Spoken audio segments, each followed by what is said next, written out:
Paling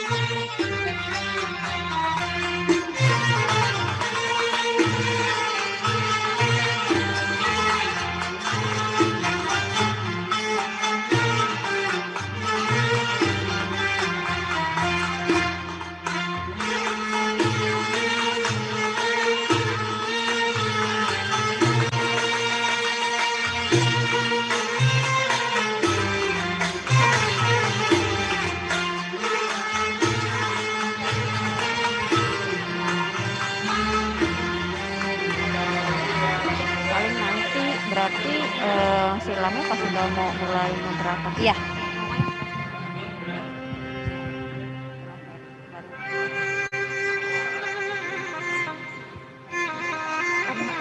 Terima kasih, Mbak.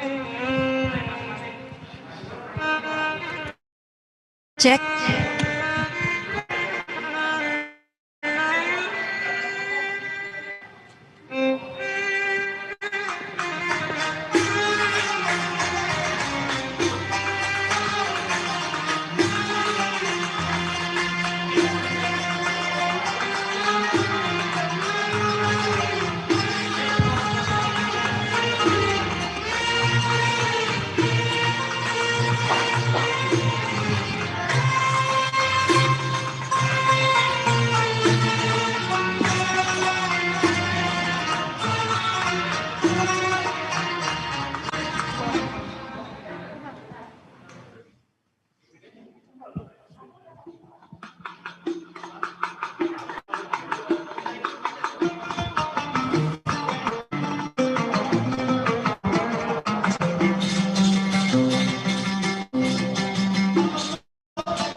Assalamualaikum warahmatullahi wabarakatuh. Salam Bapak Ibu dan juga Sobat ISEF, kami ucapkan selamat datang di virtual platform tour dari Indonesia Syariah Economic Festival 2020. Saya Randy Wicaksana akan memandu Anda untuk mengintip canggihnya virtual platform tour dari ISEF di tahun ini. Indonesia Syariah Economic Festival atau ISEF merupakan salah satu event keuangan dan juga ekonomi syariah yang terdepan dan terbesar di Indonesia, mengintegrasikan pengembangan sektor keuangan dengan perekonomian sektor real yang dihadirkan secara istimewa, yakni dengan virtual untuk Anda dimanapun Anda berada. Sobat ISEF, tour kita mulai dengan melihat sebuah bangunan yang Anda lihat saat ini di layar Anda menyerupai sebuah dom. Ini kita jadikan sebagai rumahnya ISEF untuk melangsungkan berbagai macam kegiatan ISEF di tahun ini. Yang unik dari bangunan ini adalah menggunakan motif batik kawung. Batik sendiri adalah ciri khas dari bangsa Indonesia. Motifnya yang sederhana tapi elegan menjadi salah satu ciri tersendiri yang kita harapkan akan Anda mudah ingat dari motif batik Indonesia. Selain itu, bentuk dom ini rancangannya diambil dari kubah masjid yang melambangkan rumah Islam yang menaungi seluruh kegiatan ISEF. Masya Allah, gimana keren ya? Udah canggih, keren pula. Sekarang kita lanjutkan tour dengan masuk ke welcome gate dari platform ISEF ini. Tapi sebelum saya ajak masuk, kita ajak Sobat ISEF untuk melakukan pendaftaran terlebih dahulu ya. Usai mendaftar, Anda bisa masuk ke lobby ISEF dengan terlebih dahulu memasukkan data email, password, dan kemudian klik login.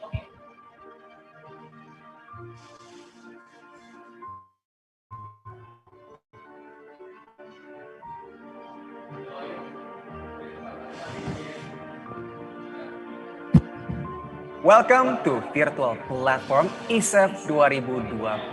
Yang Anda lihat saat ini merupakan lobby utama dari virtual platform. Gimana? Keren kan? Yang Anda lihat di belakang saya ada sebuah layar besar bertuliskan agenda. Di sana Anda bisa melihat berbagai jadwal kegiatan dari penyelenggaraan ISEF tahun ini. Di sebelah kanan layar Anda ada social media wall yang berisikan berbagai unggahan dan juga updatean yang ditampilkan secara real time dari sosial media ISEF, baik dari Twitter, Facebook, hingga Berikutnya akan muncul panduan navigasi untuk membantu Anda mengetahui bagaimana cara menjelajahi virtual platform ini. Lobby juga bisa Anda saksikan dari angle bird view seperti ini. Jadi semakin memudahkan Anda untuk melihat ada apa aja yang berada di area lobby. Sobat ISEF, di bawah saya ini terdapat berbagai icon yang bisa Anda gunakan selama Anda menjelajahi virtual platform ini. Di sisi paling kiri Anda terdapat sebuah icon bergambarkan rumah bertuliskan lobby yang jika Anda klik akan membawa Anda kembali ke tampilan lobby setelah Anda menjelajahi virtual platform ini. Salah satu kegiatan penting dalam penyelenggaraan ISEF 2020 ini ialah International Showcase. Sobat ISEF bisa mengunjungi 10 island, 4 diantaranya berada di area lobby.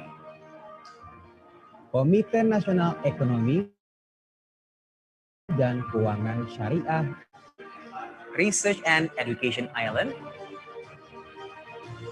Sustainable Fashion, Sustainable Lifestyle Island, Social Development. Sobat ISEF, sekarang saya akan mengajak Anda untuk mengunjungi Komite Nasional Ekonomi dan Keuangan Syariah Island yang beranggotakan 15 kementerian, otoritas, dan lembaga. Komite Nasional Ekonomi dan Keuangan Syariah atau KNEKS diketuai oleh Presiden RI dan dibantu oleh Wakil Presiden RI sebagai Wakil Ketua selaku Ketua Harian.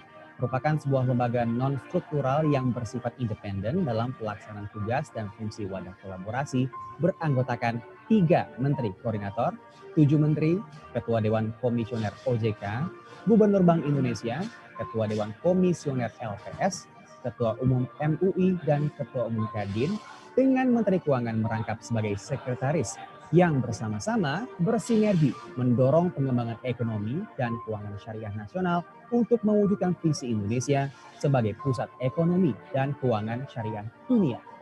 Island ini akan menampilkan informasi berbagai program, kebijakan, dan berbagai macam produk yang diinisiasi, dicanangkan, serta telah diimplementasikan oleh seluruh anggota Komite Nasional Ekonomi dan Keuangan Syariah.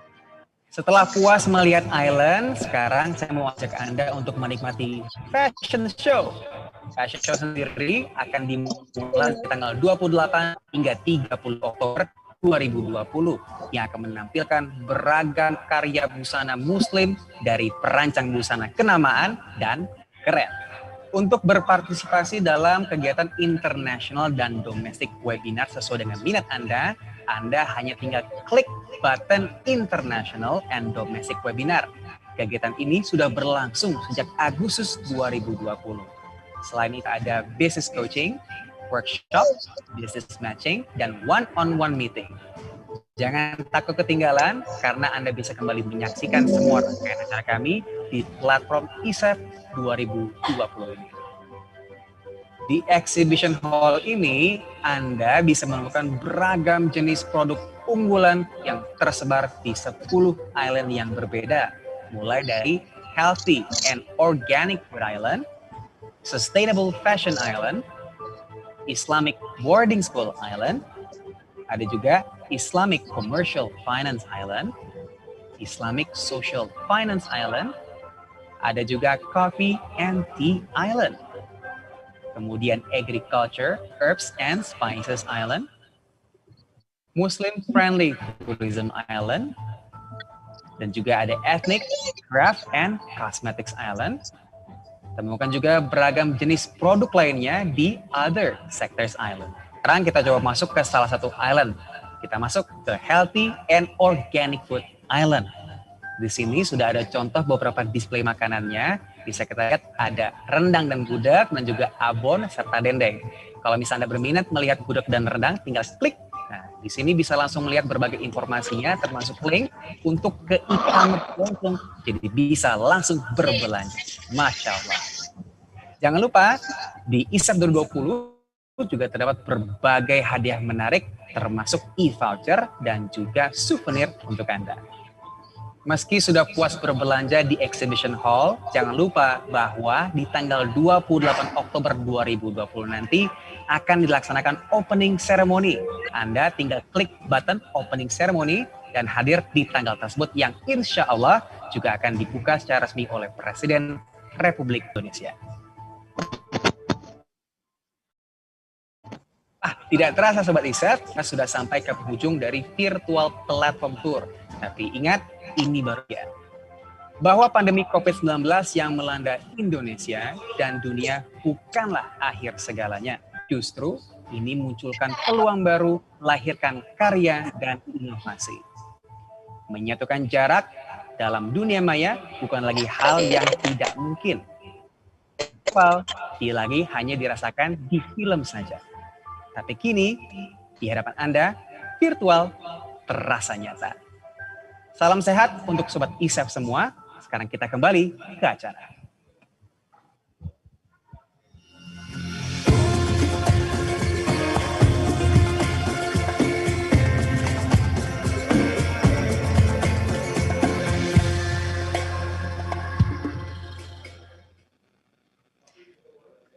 Assalamualaikum warahmatullahi wabarakatuh. Honorable Dr. Sugeng, Deputy Governor Fajar Hutbut Indonesia. Honorable Mr. Rianto Sofyan, Chairman of Indonesia Halal Tourism Association. Ladies and gentlemen, distinguished guests, good morning.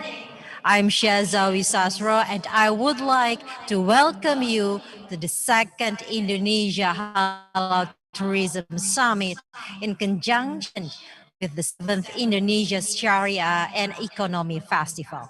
Today's program is International Conference on Halal Tourism, with the topic is Strategic Innovation for Sustainable Halal Tourism.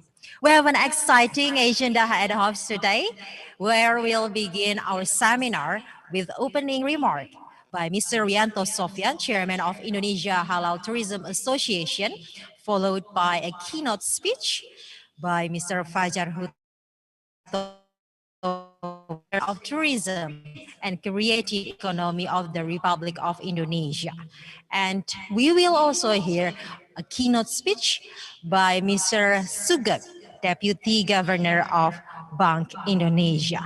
And for our seminar today, we have Mrs. Rim El-Shafaki, Senior Associate, Diner Standard, Mr. Mikhail Malvingo, CEO, Have Halal Will Travel, Mr. Ufuk Segin, Chief Marketing Officer, halalbooking.com, and Mr. Rianto Sofyan, Chairman Sofyan Corp. The seminar will be moderated by Mr. Noveri Maulana. Without further ado, ladies and gentlemen, distinguished guests, let's start the seminar with the recitation of Holy Al-Quran, Surah Nur ayat 19 until 22 by Ustadz Hendrianto.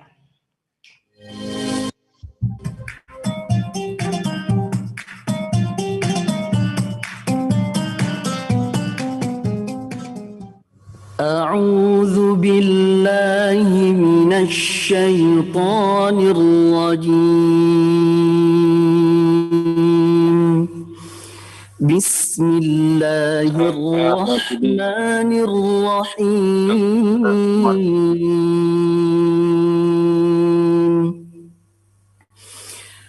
والله جعل لكم الأرض بساطا لتسلكوا منها سبلا فجاجا قال نوح رب إنهم عصوني واتبعوا من لم يزده ماله وولده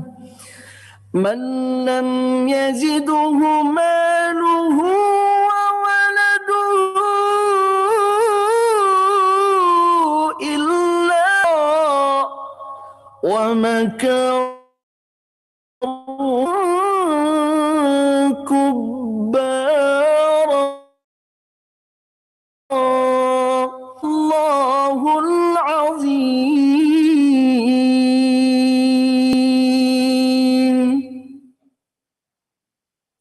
Thank you very much, Ustadz Hendrianto, for the beautiful Holy Al-Quran. And we will begin the conference today. Ladies and gentlemen, we would like to welcome Mr. Rianto Sofyan, Chairman of Indonesia Halal Tourism Association, for giving an opening speech. The screen is yours.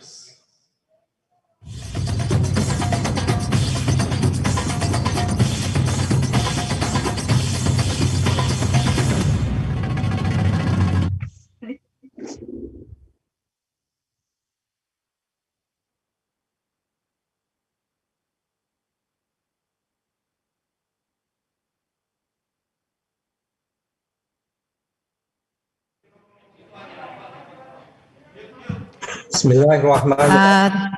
Ya. Bismillahirrahmanirrahim. Yang terhormat, The Honorable Bapak Dr. Sugeng, Deputy Governor of Bank of Indonesia. Yang terhormat, The Honorable Bapak Fajar Hutomo, Deputy Minister, Ministry of Tourism and Creative Economy.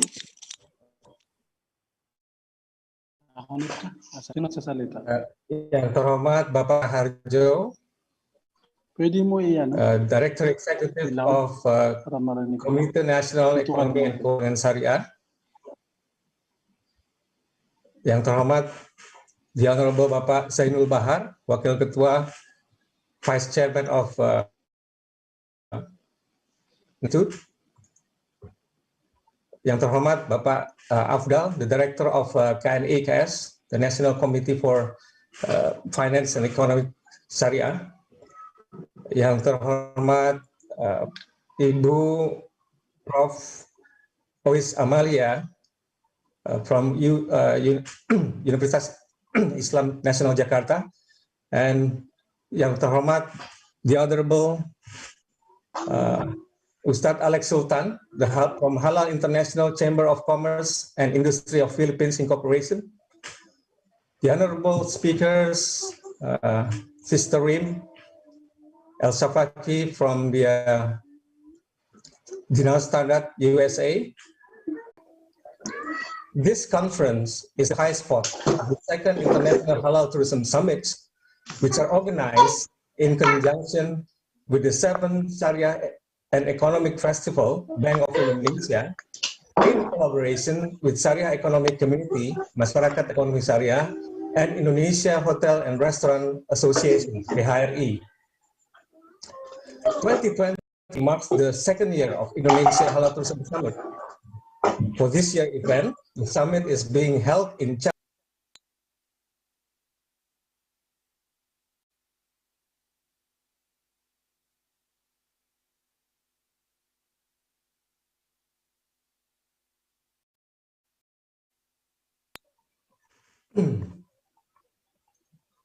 For the event, the summit is being held in challenging conditions for the tourism industry as a sector that was severely affected by the COVID-19 pandemic. This includes also the Muslim-friendly tourism. Despite the challenging condition, among the Muslim-friendly tourism practitioners, several optimistic missions should be developed to support the growth of sustainable Muslim-friendly tourism industry and seize new opportunities. For that objective, Indonesia Halal Tourism Association, or PPSI,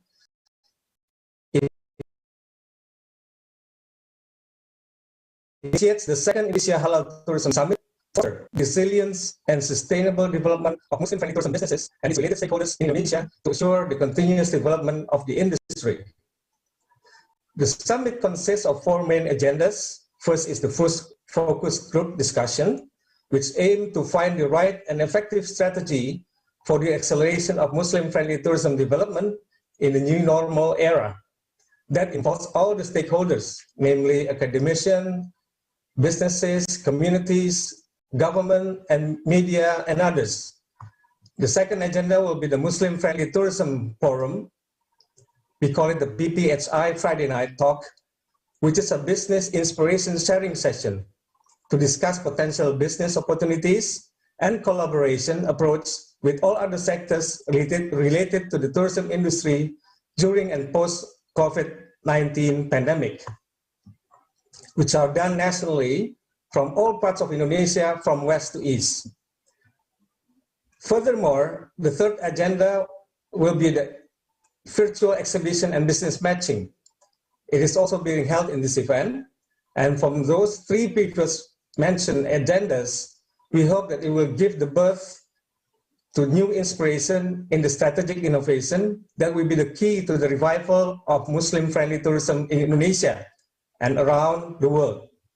In this international conference on Muslim-friendly tourism, where renowned and credible speakers from within and outside the country gather in this event as the high spot of the second Indonesia Halal Tourism Summit. To realize our goals in developing the sustainable Muslim-friendly tourism, therefore, we highlight this theme of strategic innovation for sustainable Muslim-friendly tourism for this conference and the second Indonesia Halal Tourism Summit. We would like to express our highest gratitude to Bank Indonesia, the 7 ISEP, Syariah Economic Community, Masyarakat Ekonomi Syariah, and the Indonesia Hotel and Restaurant Association, PHRI, who have supported and collaborated in organizing the second Indonesia Halal Tourism Summit. We also would like to extend our highest appreciation to the participants, speakers, community leaders, and government who have participated and supported this event. And of course, last but not least, we'd like to thank and appreciate very, very much to the organizing committee of the IHTS ISEF 2020, our colleague and dearest friends from the Department of Syariah and Finance Bank of Indonesia, Indonesia Halal Tourism Association, Syariah Economic Community, and Indonesia Hotel and Restaurant Association, and of course the event organizer who have worked very, very hard days and nights for the past months to make this event possible. We would like also to ask for your apology for any inconveniences that might happen throughout the summit and this conference. And to conclude, we hope that with these activities of the second Indonesia Halal Tourism Summit and this conference, it can motivate, inspire, and strengthen optimism in giving our collective efforts to drive and revive the development of Muslim-friendly tourism industry in Indonesia and at the global stage. Wabillahi taufiq wa hidayah, wassalamualaikum warahmatullahi wabarakatuh.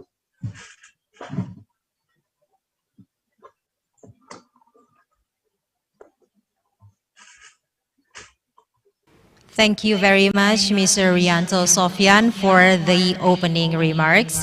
Ladies and gentlemen and distinguished guests, we would like to inform you that this is a bilingual conference. You can listen and hear an English version and an Indonesian version. To switch between English and Indonesia, you can click a button on your device to switch between English version or Indonesian version. And we would like to congratulate and we want you to pray with us because now we celebrate Maulid Nabi Muhammad Sallallahu Alaihi Wasallam today, and we want to pray together. And now, honorable ladies and gentlemen, let us welcome Mr. Sugeng as the Deputy Governor of Bank Indonesia.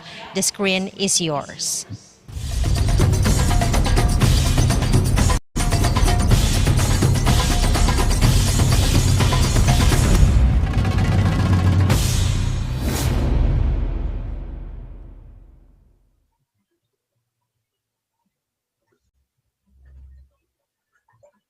Bismillahirrahmanirrahim.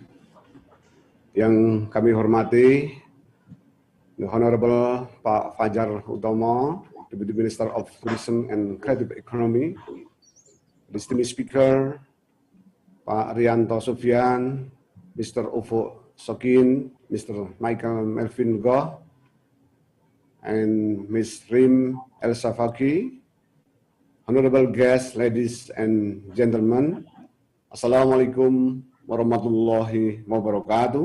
Very good morning. First of all, allow me to start this remark by inviting all of us to praise Allah Subhanahu wa Ta'ala, God Almighty, for its With his blessing, we could assemble here virtually to participate in the International Conference on Muslim-Friendly Tourism. Peace and greeting upon to our Prophet Muhammad SAW, who had brought us from the darkness to the path of right, from Jahiliyah era to the Islam era.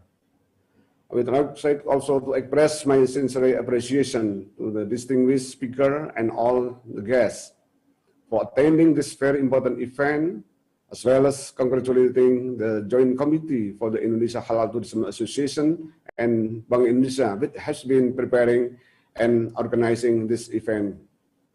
Today, we have here a lot of prominent speakers and experts that would discuss about strategic innovation for sustainable friendly tourism. This event will be an excellent moment for learning and sharing ideas in order to boost the development of the Islamic economy in general and the Muslim-friendly tourism sector in particular.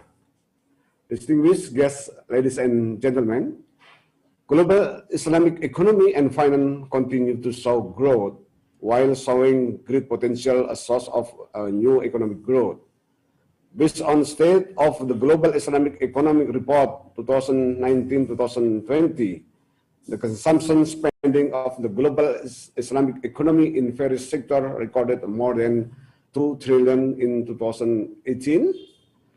From this number, Muslim-friendly tourism value was recorded nearly 200 billion, making it the fourth largest sector in the global economy after halal food, Muslim modest fashion, and halal media and entertainment.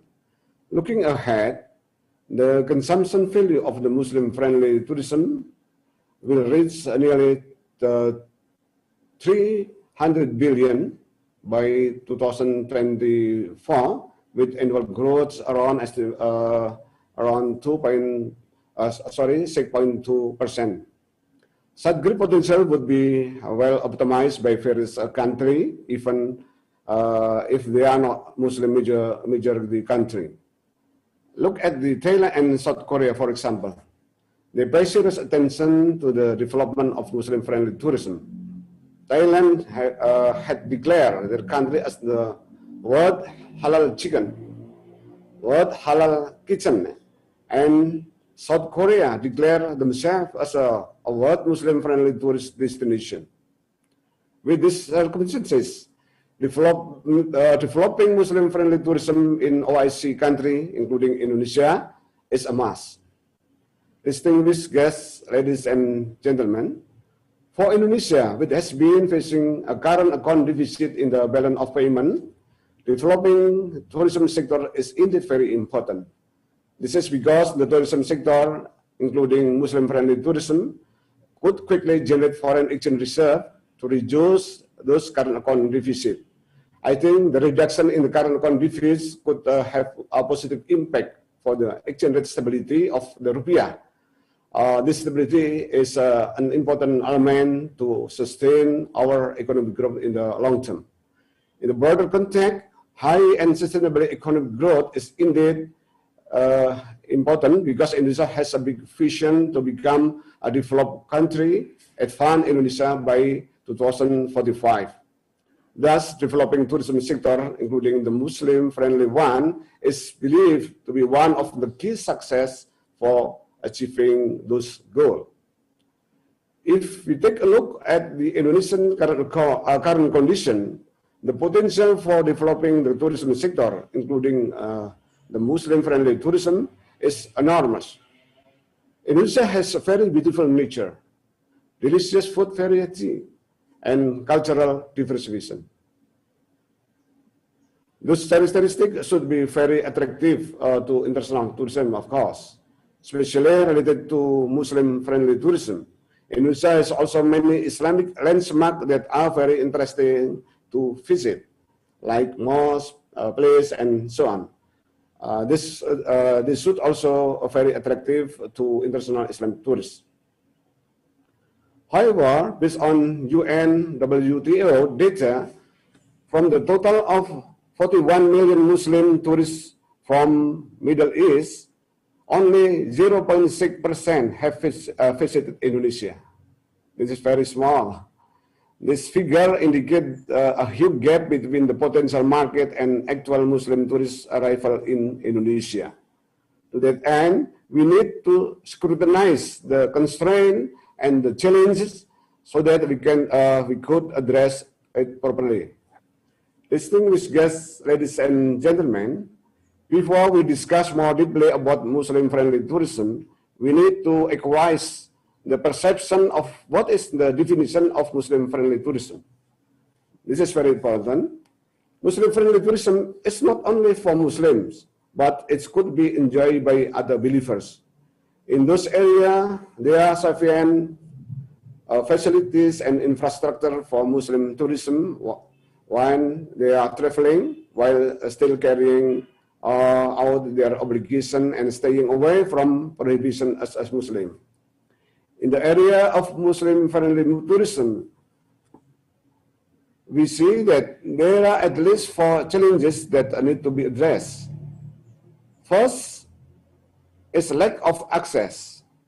In Indonesia, land and air connectivity, as well as public transport infrastructure to access tourist destinations have not fully well developed. This has caused difficulty for tourists to visit the shared tourist destination. Second is the lack of communication. Outreach initiative to promote Indonesia's tourist destination is still behind other countries, especially in the form of digital presence. And the third, lack of unique experiences. The attraction display have not been fully packaged properly and professionally. So it does not create a unique experience that will be shared by other tourists and could attract other tourists to visit the same tourist destination. The fourth is a lack of cleanliness. One of Indonesian weakness is the lack of cleanliness culture. Whereas in the context of Muslim-friendly tourism, cleanliness is, I think, is the top of the priority because this is part of our faith or iman.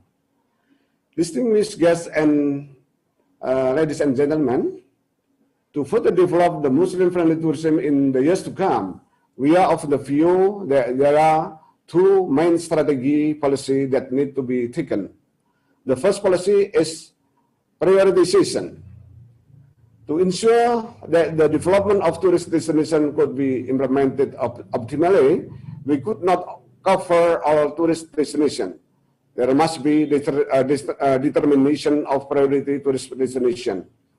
I think in this area, government of Indonesia have decided 10 priority tourist destination. During its development, we see that the government had already narrowed down to its destination into 5 super priority tourist destinations, so that the development process will be more focused and optimal. I think Pak Fajar will be explore more on this, I think. The second policy is the implementation of 3A and 2P strategy. 3A strategy consists of access, attraction, and amenities, and 2P strategies consist of promotion and practitioners. In terms of access, we need to ensure the development and expansion of the airport, ports, and public infrastructure access to Muslim-friendly tourism area. In the area of attraction and amenities, we should continue to develop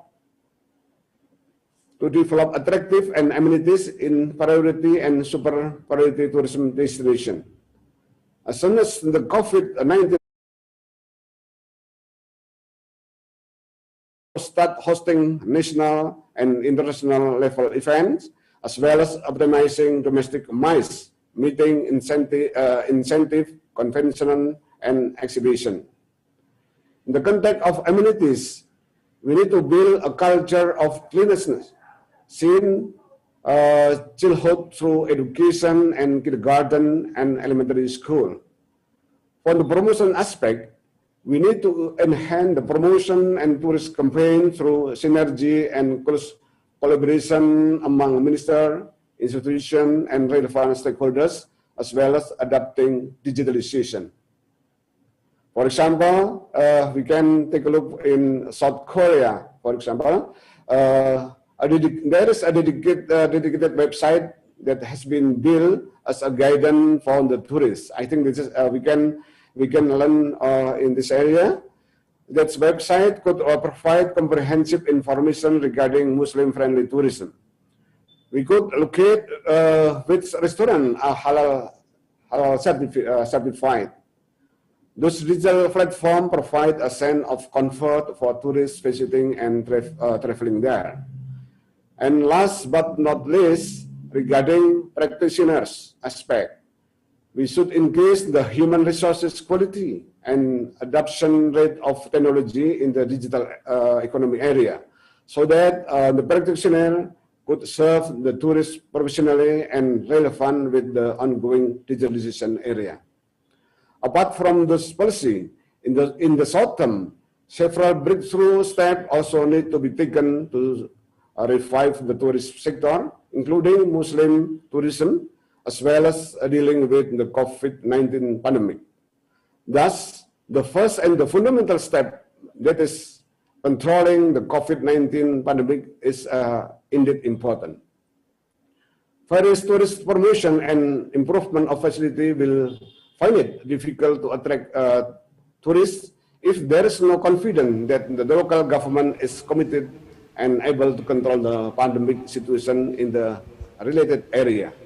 We also need to encourage hotel certification related to COVID-19 health protocol compliance, providing a health facility for COVID-19 testing near the tourist destination, regularly cleaning and disinfecting public places, and the other action related to this area. The second step is initiating the travel bubble, or we call it travel corridor. As we all know that travel bubble, also known as the travel corridor and the corona corridors, are essentially an exclusive partnership between neighboring or nearby countries that have demonstrated considerable success in containing and combating the COVID-19 pandemic within their respective border. This country then go to re-establish connection between them by opening up border and allowing people to travel freely within the zone without having the need to undergo on arrival quarantine. Several countries had implemented this initiative, such as Singapore and New Zealand, Japan, and 5 Asian countries, that is Cambodia, Laos, Malaysia, Myanmar, and Taiwan. Every country, including Indonesia, could also initiate this approach as long as it has succeeded in controlling the spread of the COVID-19 virus. Distinguished guests, ladies and gentlemen, before closing my speech, I would like to appreciate various initiatives and collaboration that have been carried out in order to develop the Muslim-friendly tourism so far, although there is still plenty of room available for improvement. Bank Indonesia strongly supports various Islamic economic and financial development initiatives, including Muslim-friendly, since it has become our commitment that had been outlined in the blueprint of Islamic economy and financial development toward Indonesia as the Center for Islamic Economics in Finance in 2004. We hope that today's international seminar on the halal tourism could play a role as catalyst in developing Islamic economy and finance, especially the development of Muslim-friendly tourism, which will benefit and welfare of the people of this country. Finally, I wish you having a fruitful seminar. May Allah Subhanahu wa Ta'ala bless us to keep initiating and implementing constructive idea and policy in Islamic economy and finance for the sake of Ummah in the world and hereafter. Amin, amin, ya rabbal alamin. Wassalamualaikum warahmatullahi wabarakatuh. Waalaikumsalam warahmatullahi wabarakatuh. Thank you very much, Mr. Sugeng, for the speech. Now, let us welcome Mr. Fajar Hutomo, Deputy Minister, Ministry of Tourism and Creative Economy of the Republic of Indonesia. The screen is yours.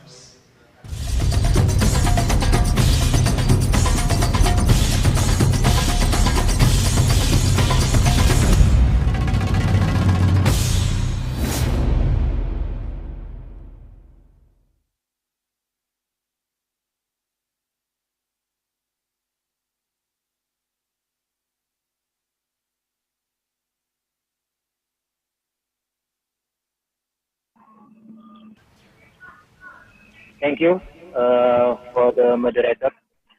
Thank you for unmuting me. Assalamualaikum warahmatullahi wabarakatuh. Very good morning, ladies and gentlemen. To all the panelists and distinguished participants. The Honorable yang terhormat Bapak Sugeng, Deputi Gubernur Bank Indonesia. The Honorable yang saya hormati Bapak Rianto Sofyan, Chairman, Ketua dari Indonesia Halal Tourism Association atau Perhimpunan Pariwisata Halal Indonesia.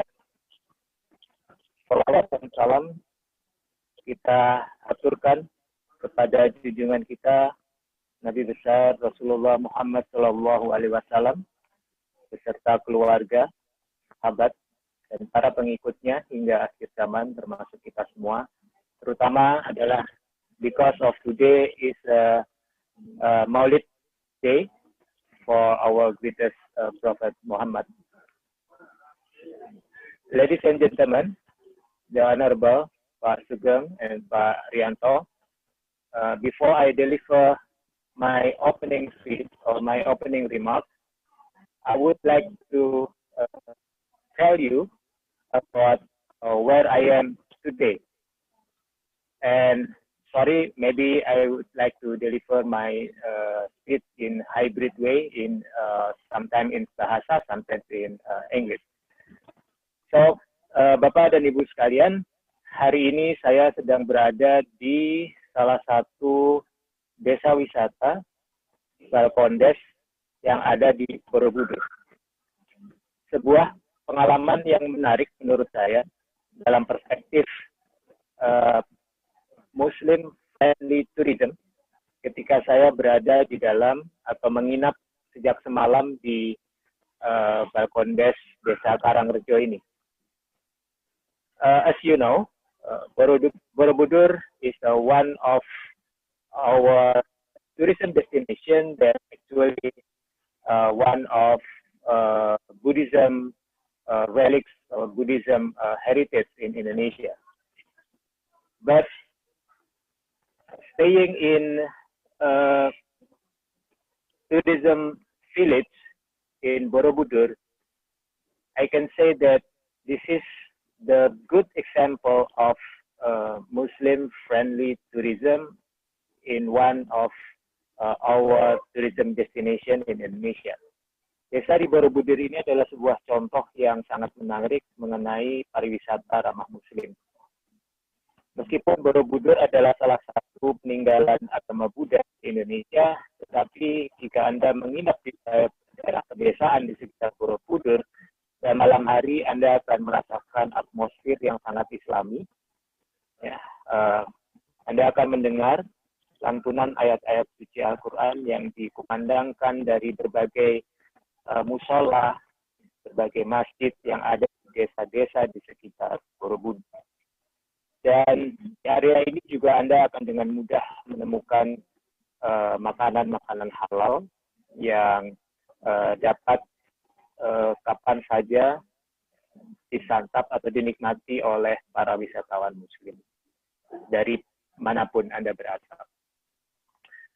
Okay, that's just a prologue. As you may understand, ladies and gentlemen, this is a tremendous difficulty for us and for you and the global travel and tourism industry. In terms of foreign tourist arrivals, we have lost a lot of market share this year. Many of the hotels and small companies which support our tourism have gone out of business and are therefore causing an increase in unemployment. And now our confidence is also at stake. However, we try hard. The Ministry of Tourism and Creative Economy will not allow the current situation to continue.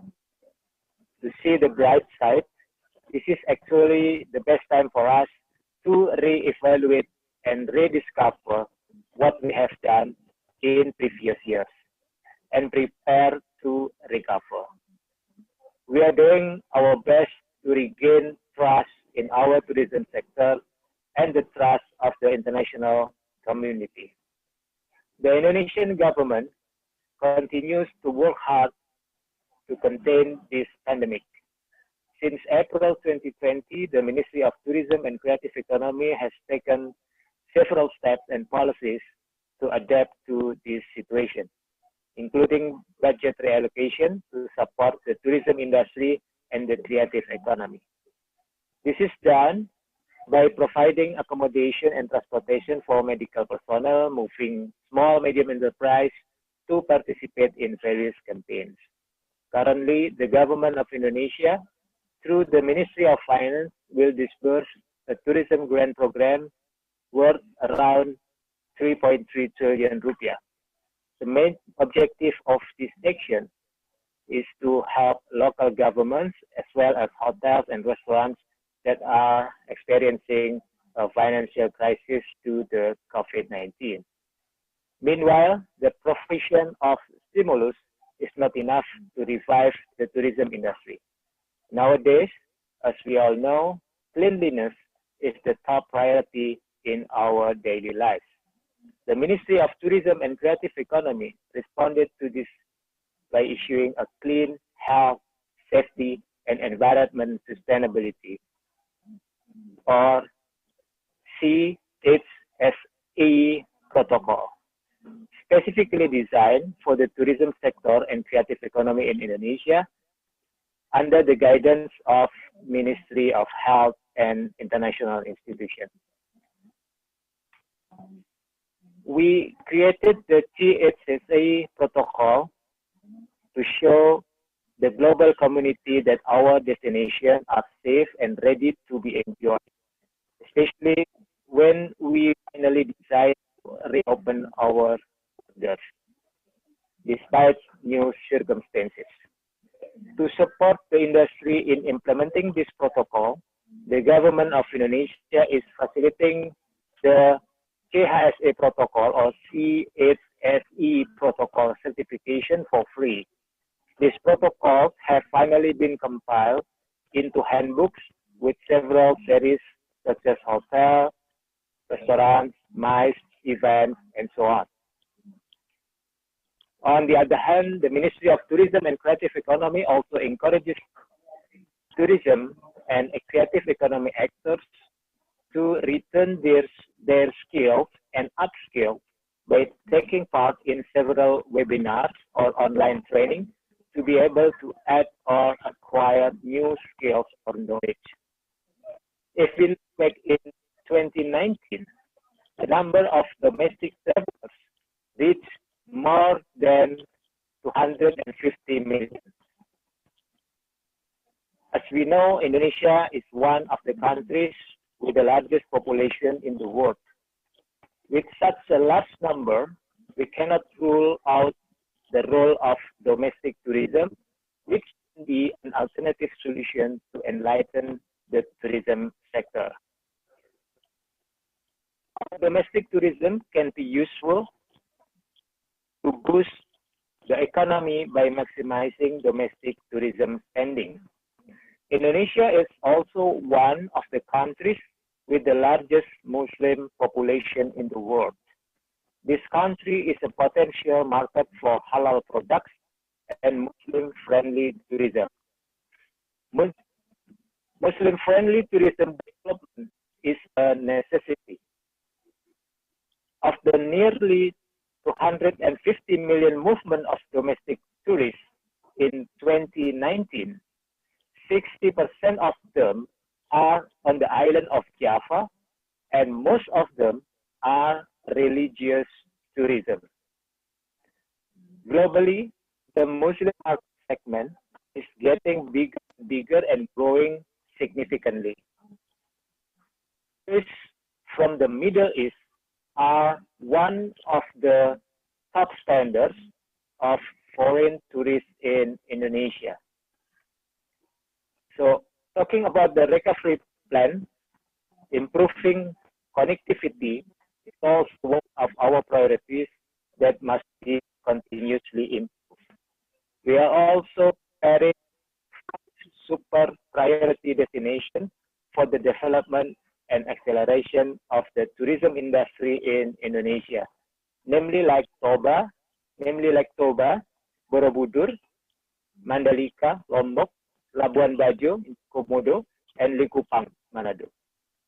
Our government has set the quality and sustainability of Indonesian tourism as the main goal. As the largest archipelago, more than 17,000 islands in the entire archipelago, natural, cultural, and human resources have become valuable assets to our wealth. If we take a closer look from our natural aspect, this country is home to more than 30,000 types of flowers, has a diverse marine life with 20% of the world's coral reefs, 300 species of fish, 3,000 species of fish, 600 species of the coral, and thousands of species of birds, and we have 51 national parks. Can be assessed as our potential in developing the concept of ecotourism or sustainable tourism. According to the International Ecotourism Society, ecotourism is defined as responsible travel to natural areas that preserve the environment, maintain the welfare of local communities, and involve interpretation and education. For ecotourism development will inevitably unite conservation with local communities and emphasize important aspects of sustainable travel, which minimize impact and provide financial incentives for conservation and local communities.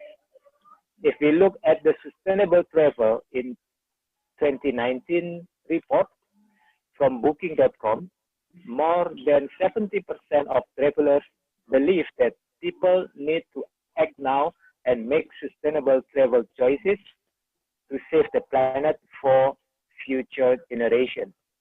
Meanwhile, 71% of tourists think that travel companies should offer more environmentally friendly travel options to consumers. Our latest developments are currently exploring every possibility of creating a travel corridor between Indonesia and our partners, as well as in China, South Korea, and the United Arab Emirates.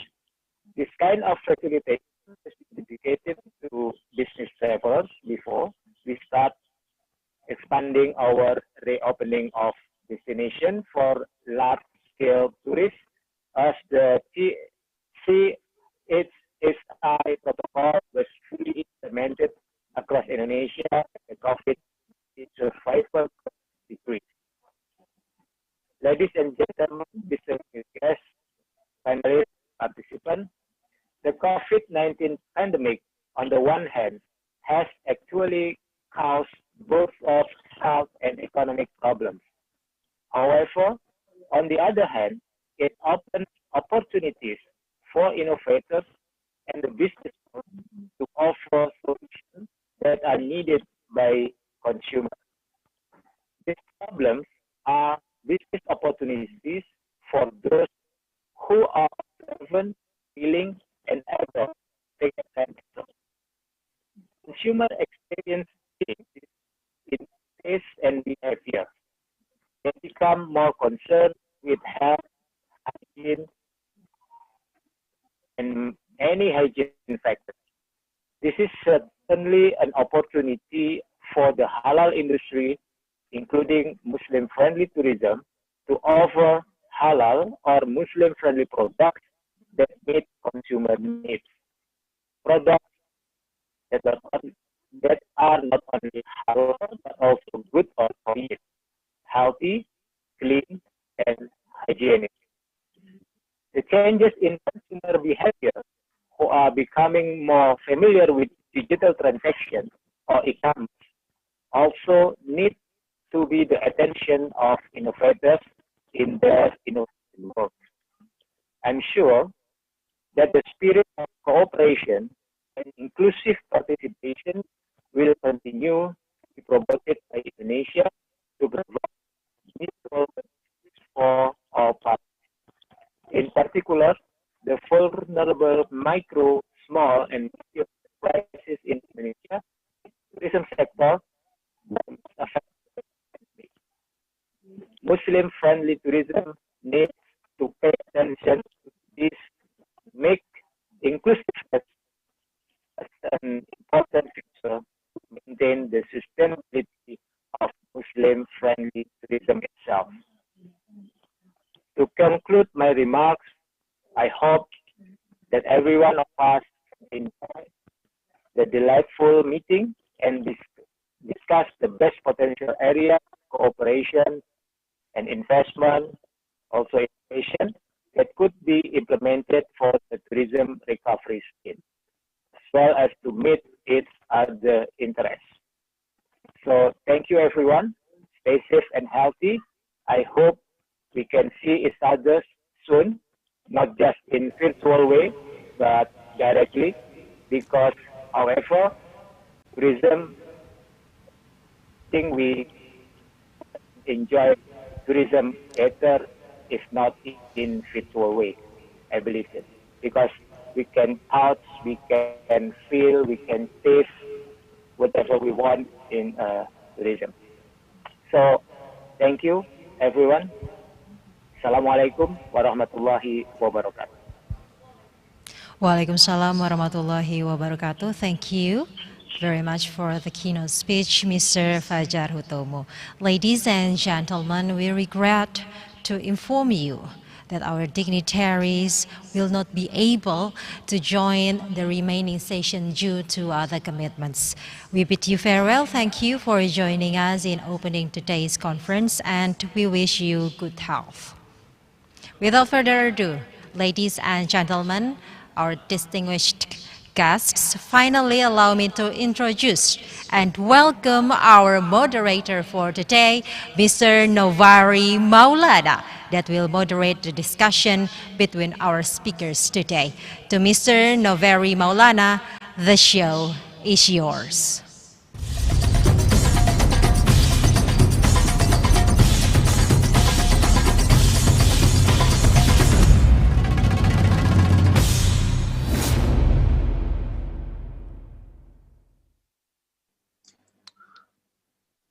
Assalamualaikum warahmatullahi wabarakatuh.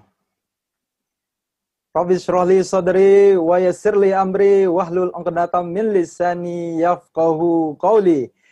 Bapak dan Ibu, ladies and gentlemen, good morning. Greetings from Depok. I'm currently in Depok, Bapak dan Ibu. So it is a pleasure and happiness for me to welcome all of our dearest participants in the International Conference on Muslim-Friendly Tourism, held by Indonesia Halal Tourism Associations, supported by the Indonesian Sharia Economic Community and Indonesia Hotel and Restaurant Associations. And of course, we know that this conference today is a part of Indonesia Sharia Economic Festival, held by Bank Indonesia and National Committee of Sharia Economic and Finance of Indonesia. Bapak Ibu, ladies and gentlemen, so we are moving to our next agenda. That's our main agenda today. Thank you for our keynote speech from Pak Fajar from Ministry of Tourism and Creative Economy, Pak Sugeng from Bank Indonesia. Thank you for insightful keynote speech was to looking forward our tourism, especially our Muslim-friendly tourism in Indonesia after the pandemic situation. Bapak dan Ibu, ladies and gentlemen, this morning I'm very blessed and honored to be a moderator in this insightful session among our dearest and greatest speakers this morning. My name is Noveni Maulana. I'm a researcher and assistant professor at PPM School of Management, Jakarta, and also a committee member of Indonesia Halal Tourism Association. Our topic today is about designing strategic innovation for sustainable Muslim-friendly tourism. So we know that global crisis nowadays, as an impact of COVID-19 pandemic, has becoming a challenging situation for tourism industry and also for Muslim-friendly tourism or halal tourism industry in Indonesia, in all over the world. However, we couldn't be trapped in this hopeless and pessimistic situation. We have to look forward. The new era of our tourism is almost here. So we need to prepare our strategic innovation to grab the opportunities in the upcoming trends and positive ways. Pak Fajar also mentioned about the tourism recovery after the pandemic situation. And we need, how do we recover? What kind of strategy that we can implement? What kind of innovation that we can rise, or we can develop the innovation to grab any opportunity in the future? So these questions will be discussed in our this morning conference, Bapak dan Ibu, ladies and gentlemen. So for those of you, Bapak dan Ibu, the session will be running in English, but there is a translation button below on your Zoom application. Jadi bagi Bapak dan Ibu yang ingin menyimak dalam bahasa Indonesia, bisa langsung diklik, ada tombol untuk interpretasi atau penerjemahan di bagian bawah Bapak dan Ibu. Jadi nanti presenter akan membawakan dalam bahasa Inggris, karena kita punya presenter dari luar negeri juga. Jadi Bapak Ibu bisa mengakses dalam terjemahan dalam bahasa Indonesia pada bagian bawah aplikasi Zoom Bapak dan Ibu. So ladies and gentlemen, Bapak dan Ibu, to discuss this insightful and interesting topic nowadays, we are very delighted to welcome our distinguished speakers. Let me introduce to all of you our speakers this morning. Our first speaker is, allow me to call Sister Reem Al-Shafaki, Director Growth Strategy Dinar Standard from USA. Assalamualaikum, Sister Reem.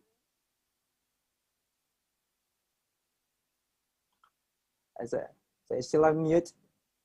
Would you like to check the microphone first? Walaikum salam wa rahmatullahi wa barakatuh. I was unable to mute, sorry.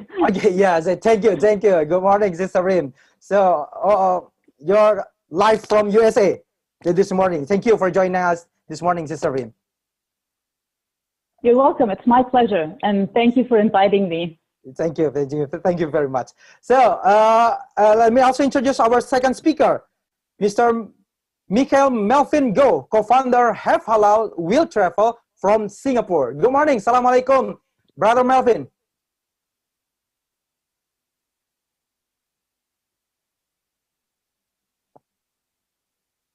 Okay. Waalaikumsalam. How are you?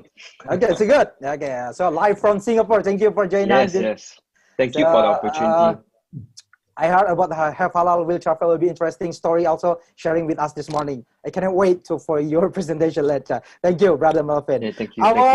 Thank you. Our third speaker, Bapak Ibu, ladies and gentlemen, Mr. Ufuk Sejin, Chief Marketing Officer halalbooking.com from UK. Assalamualaikum, Brother Ufuk. Assalamualaikum. Selamat pagi. Selamat pagi. Thank you. So, in UK right now, I'm sorry to ask you, what time is it now in UK, Brother Ufuk? Ini jam 3 o'clock. Jam 3.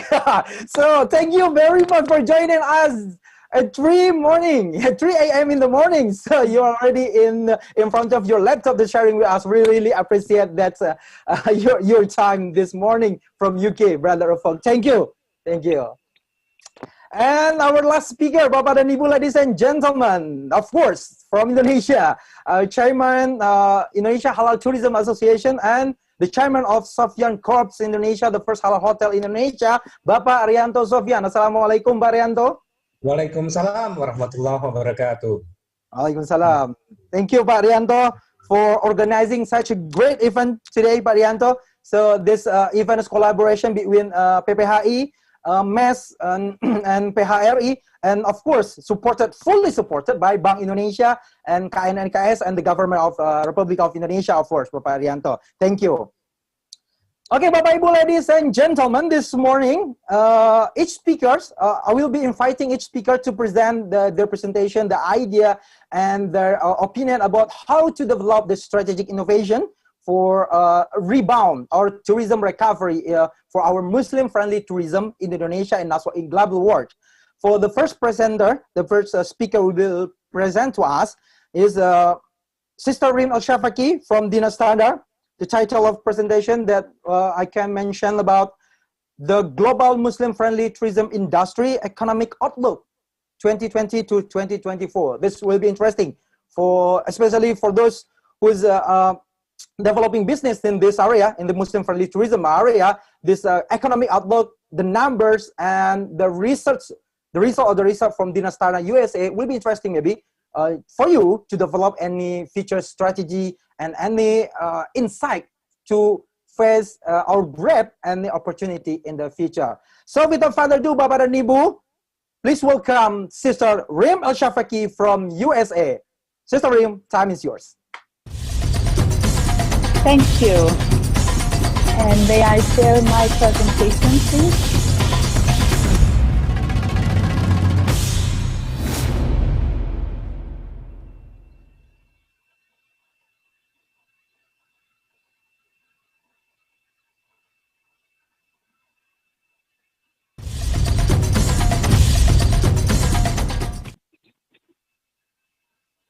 Assalamu alaikum, esteemed panelists, moderators, and guests. Thank you very much for joining this session.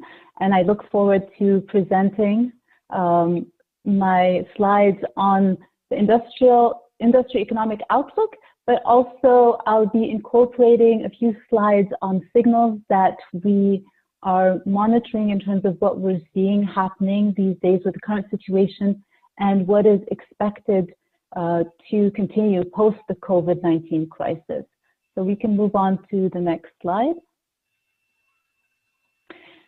So here are some figures. So in terms of the size of the Muslim market spend, it is estimated at $189 billion, and that's from our State of the Global Islamic Economy report from 2019.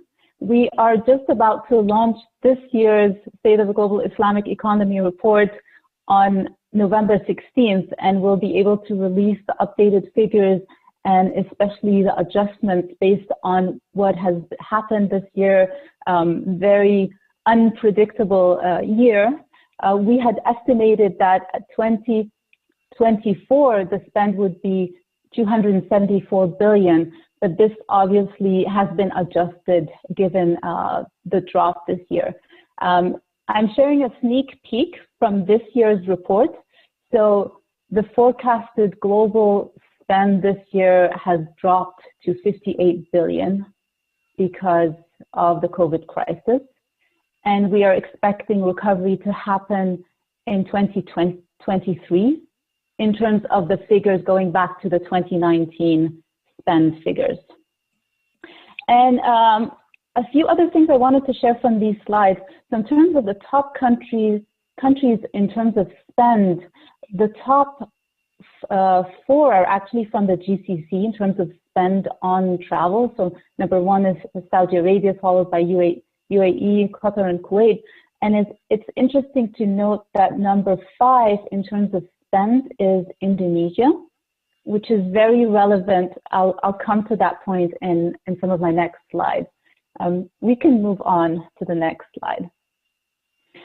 So in the next slides, I'll be sharing 13 signals that we've identified as the top signals we've witnessed during this crisis of activities and things that may continue beyond this crisis. And 8 of them are related to the industry, and then 13 are related to government-related signals. And I'll focus more on the industry signals given today's audience. And we can go to the next slides. I'll go through them in a little bit of detail. So obviously, hygiene has been a criteria, and we've seen, it was discussed, Mr. Hutomo mentioned the guidelines and the standard that has been issued in Indonesia, and likewise, other countries have issued their own standards. The hospitality industry has partnered with hospitals and partnered with other entities and issued standards, the World Travel and Tourism Council. So obviously cleanliness and hygiene has become a top priority given the situation of the pandemic. The second trend is contactless travel innovation. We've seen innovation that business leaders had planned for the next 10 years. We've seen them happening in months. In terms of now, it's so common to have touchless payments, kiosks at airports, at check-in kiosks at hotels, and touchless menus, ordering without through your smartphones, through QR codes. So all of this innovation is happening because of the current reality, and this is expected to continue beyond the crisis. Rise of domestic travel. Obviously, we're all seeing this as a trend. There is a rise in domestic travel, and actually, this is something that travel companies are advised to focus on, not just during the crisis, but beyond it, to tailor their products and also marketing messaging to local markets as an important segment, and that's a way to manage their risks instead of depending on just international tourism for their revenues. Number 4 is an opportunity for boutique travel agencies. And this might be a little bit counterintuitive in terms of the top OTAs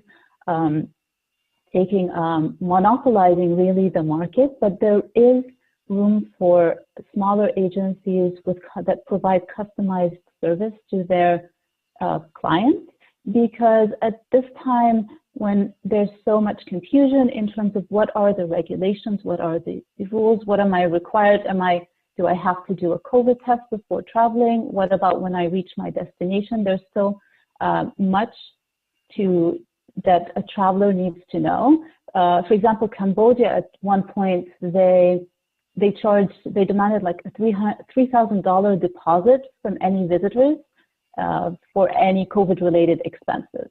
So things like that, travelers would need to know, and having personalized service from someone that they can speak to rather than a huge call center, that is an opportunity.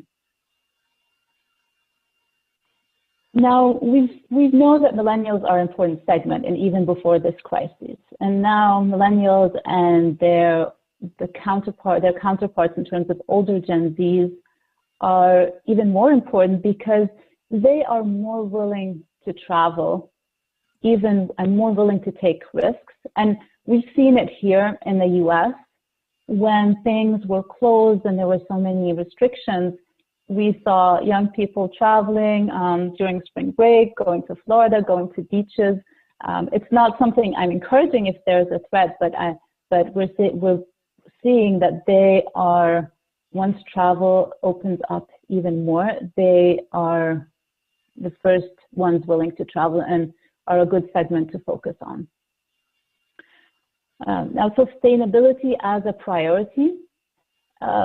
We've all seen pictures of clear skies and clear waterways when travel stopped during this crisis. And there's a new segment of consumers who would decide to continue traveling more in a more eco-friendly way and more sustainably. And that's an interesting segment to target in terms of for travel clients. Now, despite all of the challenges during the current situation, we've seen a silver lining in terms of there have been some companies that were able to secure funding even within this difficult time. And these are some examples. So there's a company, it's a new startup from Dubai called Hotel Data Cloud, and they were able to secure 350,000 in seed funding during this time, during the crisis. Another example from the US, it's a venture capital firm, and they were able to raise 80 million to invest in travel and travel technology companies and in the transportation industry. So these are a few examples that show that there is still interest in investing in travel, especially when it's related to travel technology.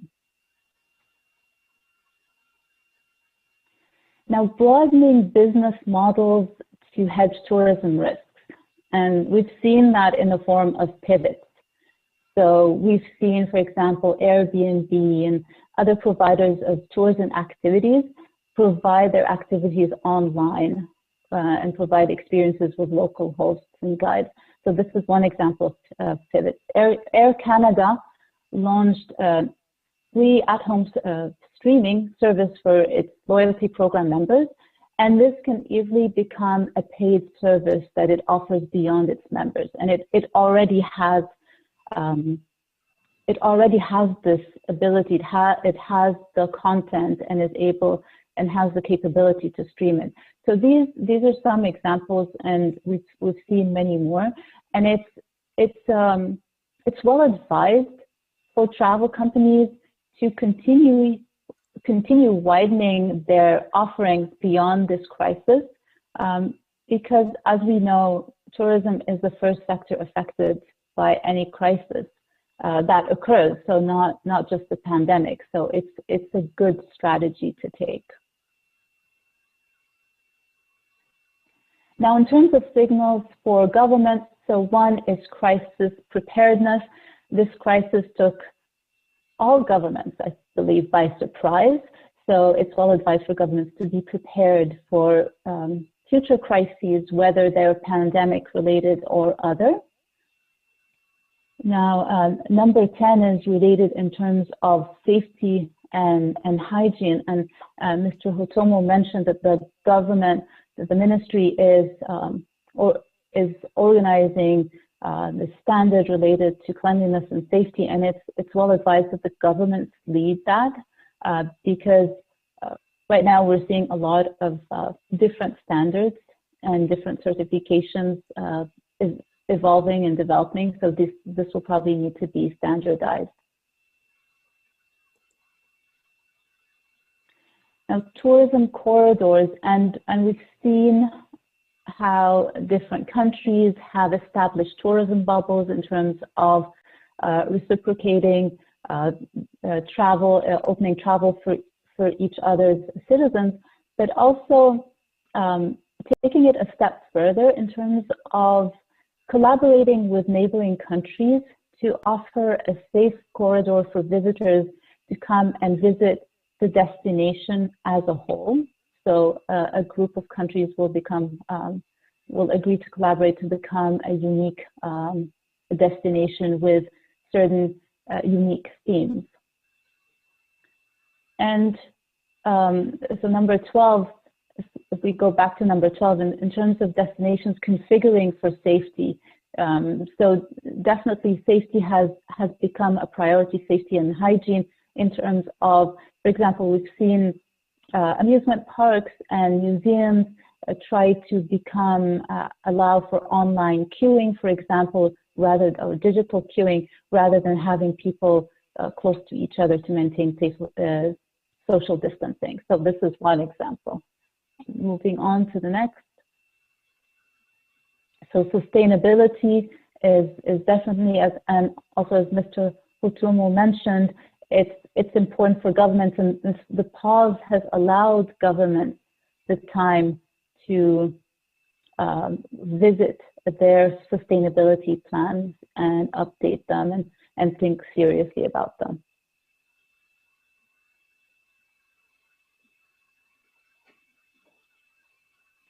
Now, this slide specifically includes some ideas specifically for Indonesia, for the Indonesian industry.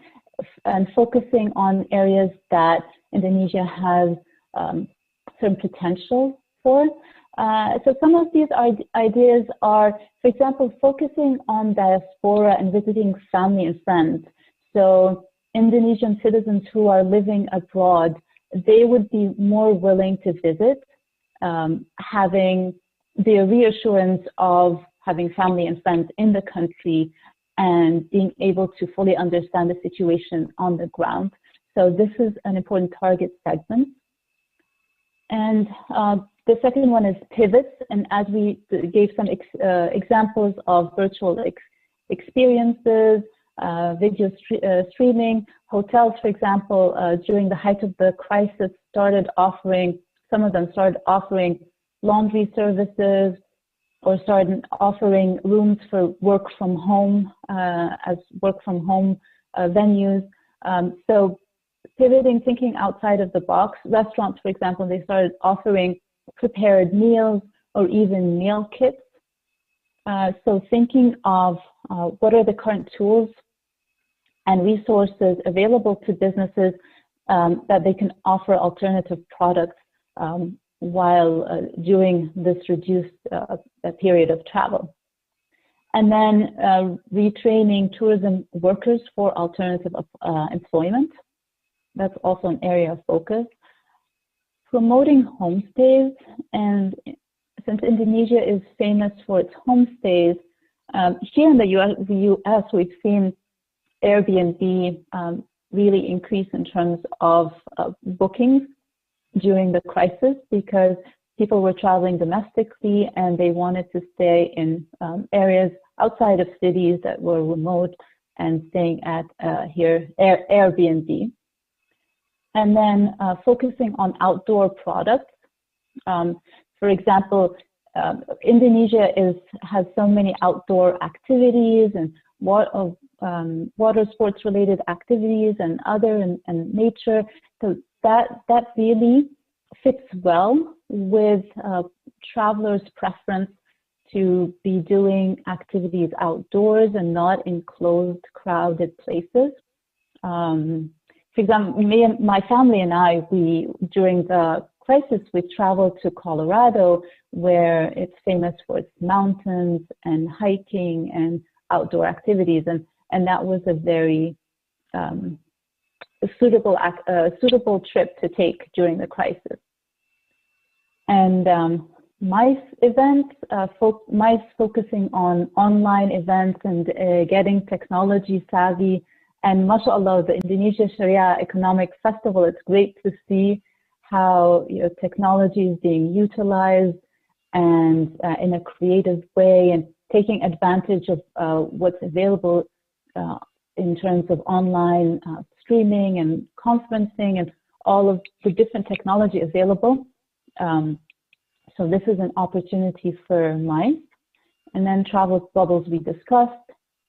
E-commerce, so targeting past visitors with unique Indonesian products.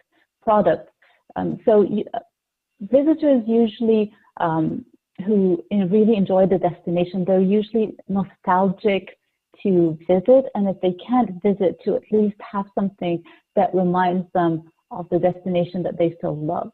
So this is an opportunity to focus on something like that. And then another opportunity is a work from home island campaign, work from an island campaign rather. So now it's so common that everyone is working from home, but we've seen also work from anywhere campaigns. And in Indonesia, I feel is very well situated to focus on, work from an island campaign. And then finally, in terms of prioritizing domestic tourism, and here I'll reference back in terms of when I said Indonesia ranked number 4 in terms of outbound spend on travel. So this spend, people who are not able to travel, well, this is potential spend that they can spend in domestic tourism in Indonesia. So it's it's an opportunity to target Indonesians who may not want to travel abroad, given the restrictions and given health concerns, to channel their eagerness to travel for them to offer domestic travel trips for them.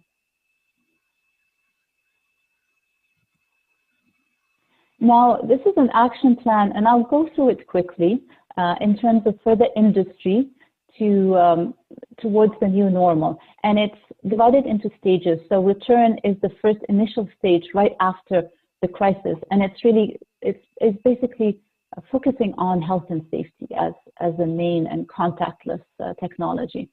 And then reform is preparing businesses to really invent new solutions and be more efficient. And examples of steps that can be taken in the reform stage are expanding business models, like the examples that I gave in terms of offering alternative services, and then also focusing on domestic travelers. And then in the reinvent stage, and we're providing a few examples in terms of destinations and travel agencies and OTAs, hotels, restaurants, and food services. So reconfiguring the MICE industry to be, in terms of future outbreaks, to be able to move events like this one online, and then private-public partnerships, and implementing strategies to attract investments. In terms of travel agencies and OTAs, focusing on, for OTAs especially, artificial intelligence and machine learning has now surfaced as important in terms of tailoring offerings to customer preferences. And for the hotels, to focus on touchless travel experiences and also providing alternative services. For restaurants and food services, consider the cloud kitchen option, which is basically, it focuses on having a centralized kitchen and then having a delivery model, and not necessarily a physical restaurant. And we've witnessed this increase a lot. We've seen it here in the US and in the UAE, where we have an office, and we're tracking happenings there as well. So these are some of the action plans. And I'll go quickly through this. This is the last slide, and it focuses on government. So for the government, obviously the first step is having a contingency plan, and then in terms of reform, having public-private partnerships, focusing on that, and making sure that the tourism plans have a crisis management and preparedness component. And then in the reinvent, health and safety is very important. Economic enablement. So we've seen how the aviation industry would have collapsed without government support. So perhaps government can invest more in aviation and hospitality sectors, and support funding some of the hygiene and safety expenses. I mean, those are expenses that hotels, for example, are having to incur without being able to increase their prices. And then a kind of a future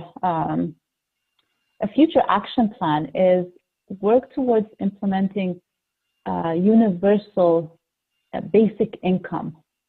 And some European countries are looking into this in terms of, with so many people losing their jobs, people in the tourism industry, so having a basic income to be provided by governments. So I know governments are looking to that in terms of a future initiative. So that was my last slide, and I wanted to say that the 13 steps are part of a post-COVID new normal brief that we produced, and you're able to download from our website, and also in terms of once we release the new State of the Global Islamic Economy report, which is supported by the Dubai Islamic Development Center. It will be available online as well. Thank you very much. Thank you very much, Sister Rim. Thank you. It was an inspiring and insightful presentation that you already shared with us. I'm really interested with the return path strategy that you mentioned, because some of our participants today are the business practitioner in tourism industry. You also mentioned about the cloud kitchen. We also have like a chef association in our participant right now. We also have a restaurant association, hotel association. This is already participate in our session this morning. I think this strategy that you already shared with us, that's really inspiring. So it can give us insightful innovation for to face or to rebound after the pandemic situation. Hygiene is the first issue after the pandemic situation. So for those, we also have a travel agency here. So when you create the tour plan, the tour activity, Muslim-friendly tour activity, please consider about the hygiene. It's not just halal, but halal and tayyiban. Hygiene also, and give us the good health. Thank you, Sister Rim, once again. So before I'm moving to the next speaker, Sister Rim, maybe you can wait for a while drinking tea or coffee for a while. So allow me to proceed to our next speakers. Next speakers is Brother Melvin from Singapore. Brother Melvin will be delivering to us his presentation about the business strategy, business innovation, and how halal will travel in Singapore develop their strategy in this pandemic era also. And Brother Melvin, perhaps the presentation could be delivered in 50 minutes, and after that we can go into Q&A session. So, Bapak dan Ibu, without further ado, please welcome our next presenter, Michael Melvin Goh from Have Halal Will Travel Singapore. Brother Melvin, screen is yours. Hi, everyone.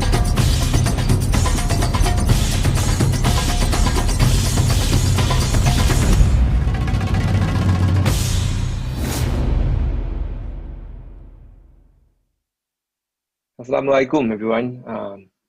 I'm very happy to be here. Thank you so much for the invitation. Thank you also, sister, for the speech, and I truly learned from your presentation itself. And today, my presentation will be about the innovation action in business strategy. And when I was looking through Sister Reem's presentation, I found a lot of similarities between, what we will be talking about. And, I wanted to keep this light-hearted and to bring in the best, learnings from the world to present to our audience today. So before we begin, I just want to show you some pictures of the world. When do you actually think these pictures were actually taken? I'm not sure whether you can see it clearly, but there's this old man exercising on the right and, a massive pool party on the left. This is actually a picture taken just not long ago, 1 or 2 weeks ago, right, in China. And I think it's difficult to understand at this moment of time how the world is going, because if you are in Indonesia, you might feel like, we are locked down and we can't do a lot of things. But the world is slowly coming to a recovery phase itself.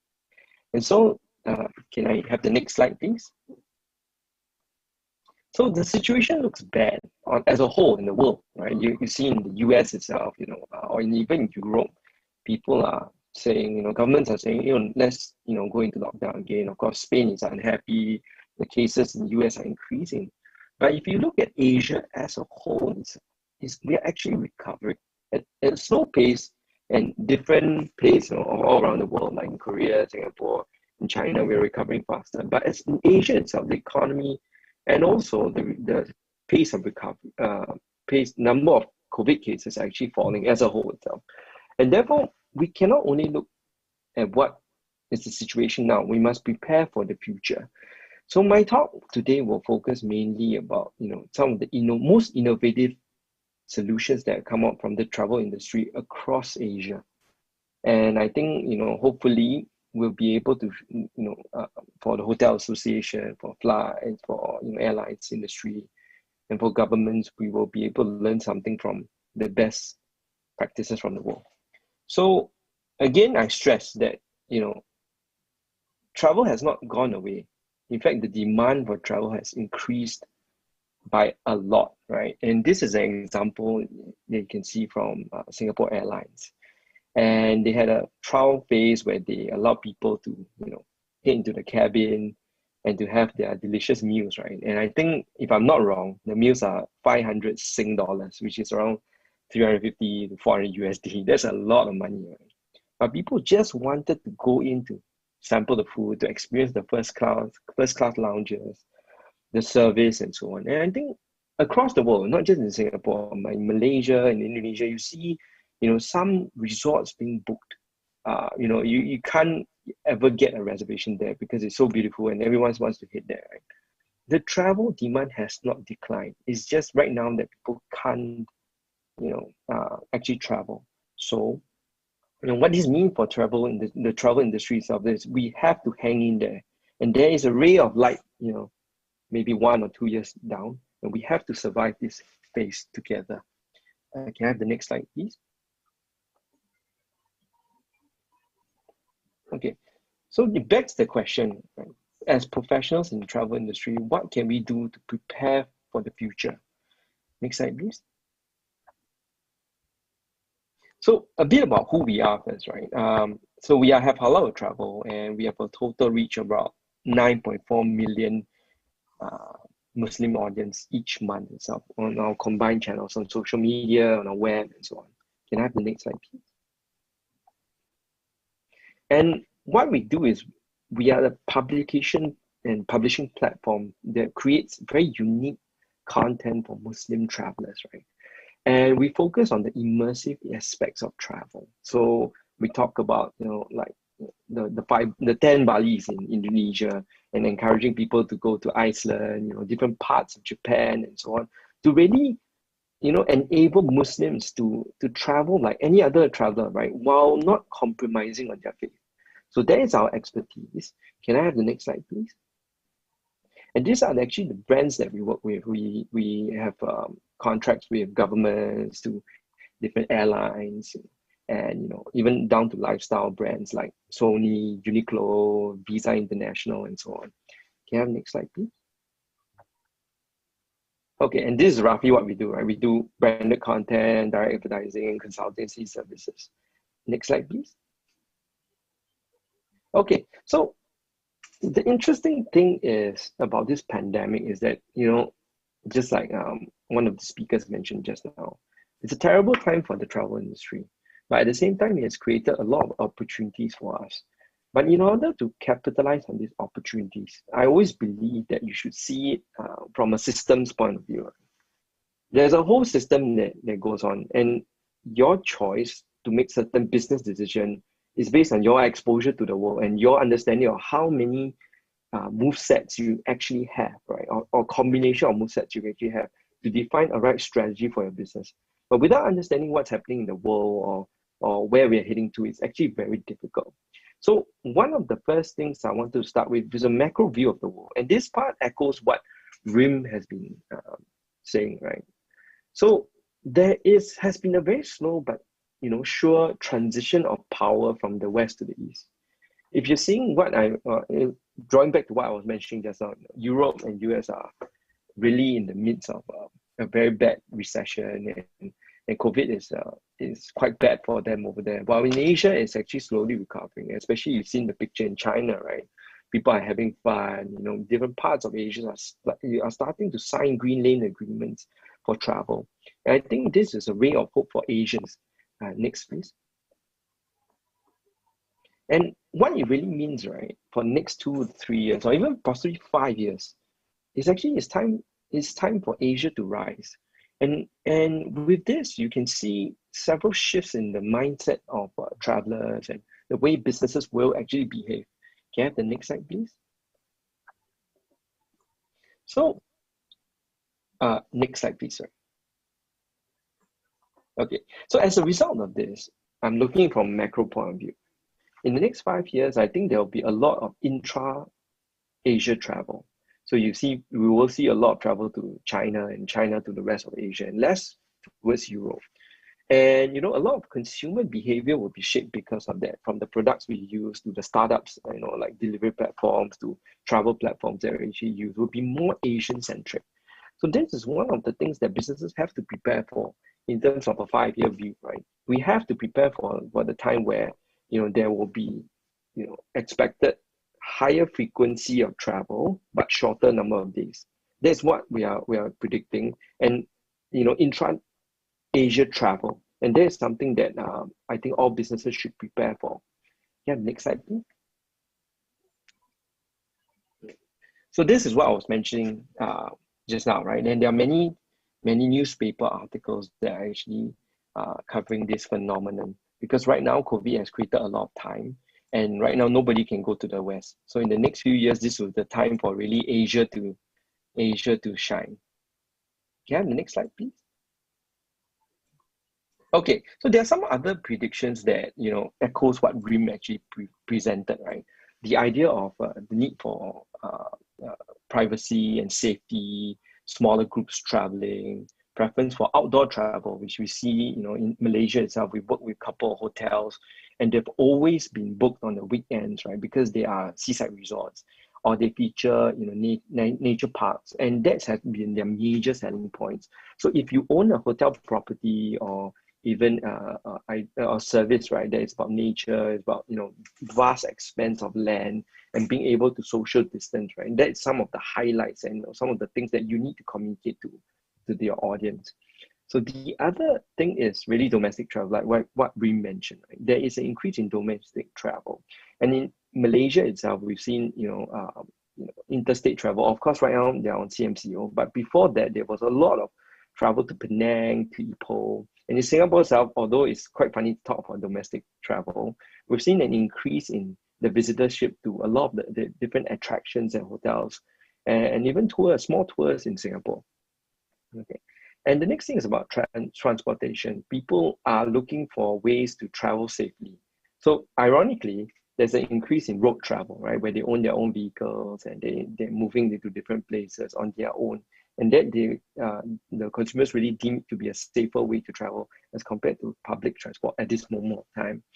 So the last prediction I have is really sustainability and health.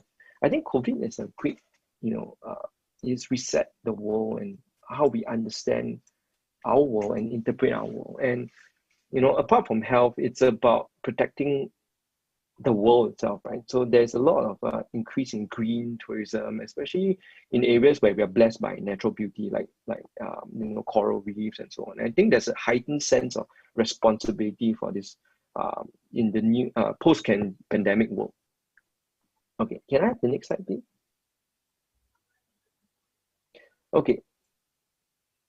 After understanding a macro view of where the world is heading to in the next 5 years, and we know it will be an Asian play, and we know that people will be traveling increasingly within Asia itself. We know the influence of China and the rest of the world. And we know it's our time to shine. Now, let's talk about something more closer to heart, something that we can use in the next 1 or 2 years. I wanted to bring the best cases around the world because we personally have been working with some of these countries or some of these airlines or hotels across the region to execute some of these campaigns and plans. So I just wanted to give a global perspective on what everyone else is doing, so we have a better idea, of saying, hey, maybe I should adopt some of these strategies. So we know for governments across the world, they are doing a lot of things, and it's mostly been circled around hygiene, safe distancing, using technology to be able to identify some of these people who may be infected and removing them and quarantining them as soon as possible. So in Singapore itself, there's the SG Clean program, which is actually reviewed, I think close to 6 months ago, and all hawker centers and restaurants are encouraged to have this mark. And under this mark, they will have to comply to safety features like cleaning and so on. I guess the Indonesian Care campaign will be something similar.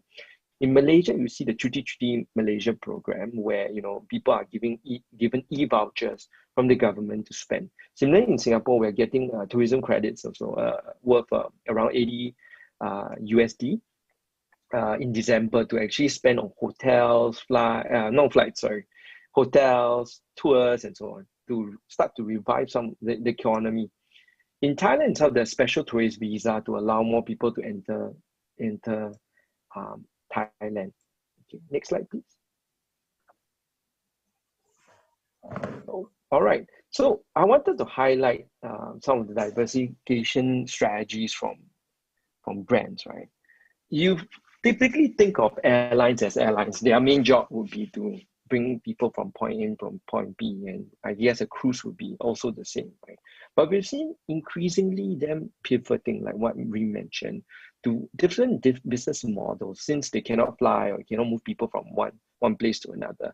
Like for example, for flights, we see Qantas, Royal Brunei Airlines, and to some extent Singapore Airlines thinking about flights to nowhere. I think in Australia they did it, and we've seen Thai Airways opening pop-up restaurants as well, and cruises to nowhere, just circling around and they're having a good time, and then they're coming back to the same place they started. And I think that those are some of the ways that they have been, the players have been innovating in order to cope with the current situation, which is quite bad and demand is quite low from international audience. Next, please. So I wanted to bring attention to one of the, I would say, the best tourism campaign that I've seen in this part of the world, in the last 6 months. We personally have been working with, the Singapore Tourism Board, Hong Kong Tourism Board, Korean Tourism Board, and to some extent, some prefectures in Japan and Australia itself. We're speaking to them. And I feel one of the most innovative campaigns that I wanted to bring to attention, to actually share, is the 100 Reasons to Miss Hong Kong campaign that actually launched like 1 to 2 weeks ago. So this was a very bold move from the Hong Kong tourism department itself. And I guess, they're harping on one single point, which we mentioned just now. It's a very key point for all tourism players to understand that travel is intrinsically very experiential and very emotional. So what Hong Kong has successfully done is to play on that nostalgia that they have for a certain country. So when you think about Hong Kong, maybe you think about the high-rise buildings, you think about the food, but me personally, I always go to the Kowloon Mosque to have dim sum in the morning, right? And I miss that experience a lot. So to Hong Kong, people mean many different things. Some of them shopping, some of them, they talk about the food, some of them talk about the buildings, the architecture, and so on. So this campaign is special because they nailed all of these things, from people who love the architecture to people who love the food and so on. And they actually had a very big tie-up with Instagram, GrabFood, and so on, right, to deliver this experience to the people in Malaysia itself. So they know that it's not possible to travel to Hong Kong now, and they are in talks in Singapore to launch something in November. But as of now, nobody can enter Hong Kong unless you're on special business pass or something. But normal people can't go there. So what they have done is they brought Hong Kong to them. So these are some of the campaigns that we actually did, right? So of course you have the Grab campaign. They actually have they gave free vouchers to anyone purchasing halal, Hong Kong related products, Cantonese dishes from them.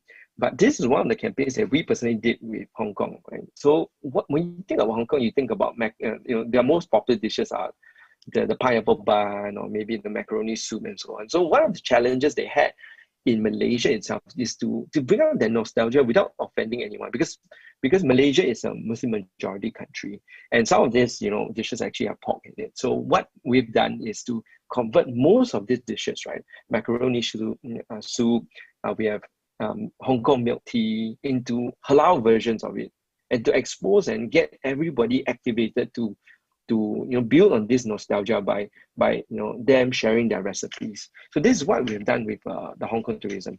Next, please. And I think this is a picture of my wife and my cat. So it's actually an Instagram.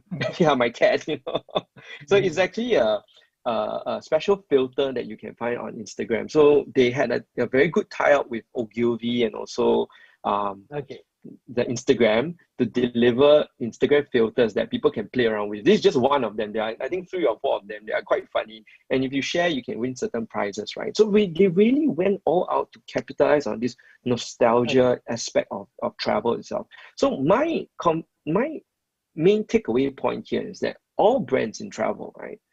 Travel is an intrinsically very emotional product and a very experiential product. So we need to find the things that people love about our country, about our service, about the things that make us who we are as businesses, right? And capitalize it and project it out in as many channels as possible, especially those places where your audience is, hanging out. So in this case, Hong Kong Tourism Board wanted a younger audience. That's why they did Grab and did Instagram. So there's one key learning that we can learn on the governmental level on how to execute a very good strategy to revive tourism. Okay, so the next, can I have the next slide, please?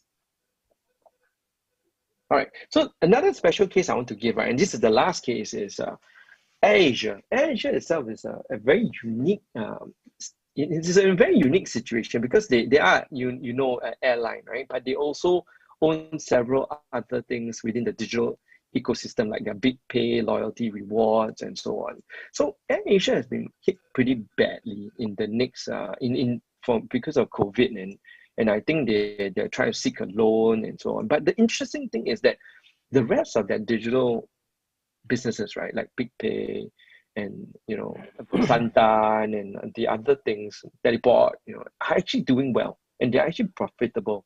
So they, I read an article that said they deployed a digital parachute.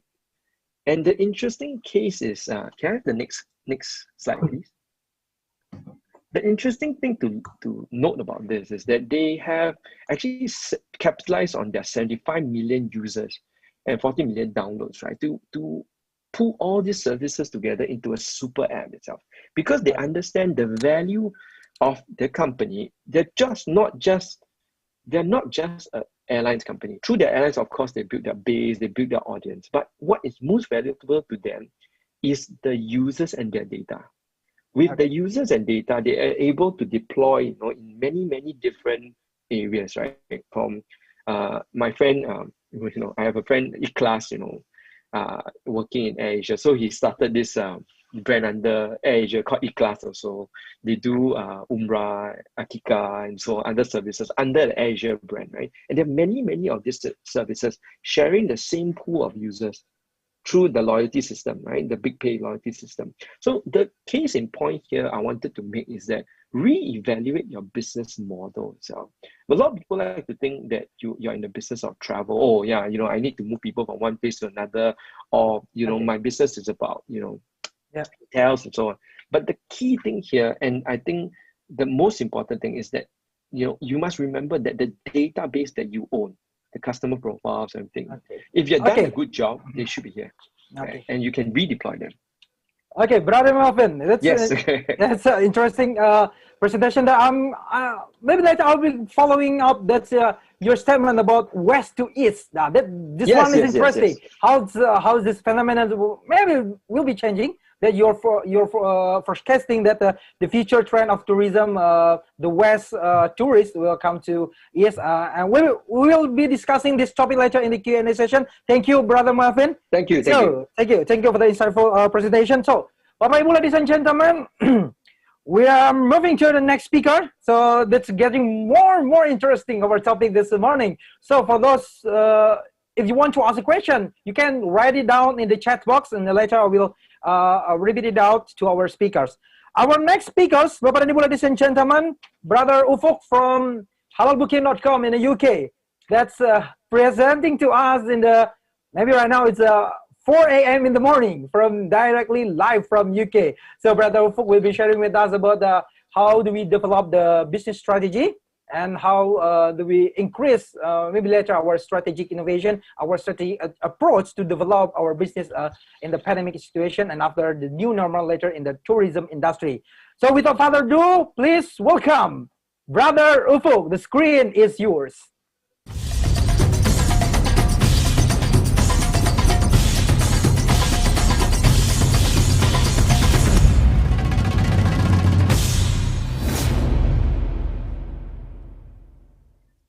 Assalamu alaikum, everyone, especially my fellow speakers, Sister Reem, Mikhail, and also my dear brother Mas Rianto, and our moderator, brother Noveri Maulana. Waalaikumsalam. Last but not least, of course, all the viewers and listeners. I wish everyone a good morning, Salamat Pagi. I also would like to congratulate everyone and the whole Ummah on the occasion of Mawlid al-Nabi. This is especially very important these days, given the persistent attacks and insults on our deen, our beloved prophets, and the fellow Muslims, especially in countries like in France. May Allah subhanahu wa ta'ala give them hidayat. I don't know what else to say. May Allah give them guidance and give them wisdom. Amen. I would like to thank the organizers and also Brother Rianto for the kind invitation. And it's an important event. Why is it important? Because it's very difficult to organize such events virtually. And the world needs to move on, obviously. We need to move on. We can't, we have come to a standstill. And despite all the hardship, we have to look forward. We have to develop strategies. We have to think how we can develop the Muslim-friendly tourism sector further. And there's no time to lose, basically. So we have to continue. That's why this event is hugely important. I would have loved to be there in person because I really love Indonesian foods. I miss the nasi goreng, I miss the mie ayam, I miss the pisang goreng, es teler, and kopi susu, but hopefully soon we will be able to travel again. So in my presentation, I would like to, if you move on to the next slide, I would like to shortly talk about the halal travel sector, who's the halal conscious traveler, and what problems there are and what the solutions could be, and how halal booking has actually reacted to the pandemic, and what our future plans are, and to give maybe some ideas on how to build the business and make it stronger. So next slide, please. So Sister Reem has already obviously shared some numbers and also some updated numbers. I still base my presentation on the last report from last year, which projected that the Muslim spend on travel is projected to grow by about 9% per annum, and it's going to reach 274 billion by 2023. Obviously, because of the pandemic, all of the tourism sector is suffering. But I don't want to, take such a pessimistic view like many experts in the industries are projecting. So they are saying like it will take us 5-6 years to recover and get back to 2019 levels, etc.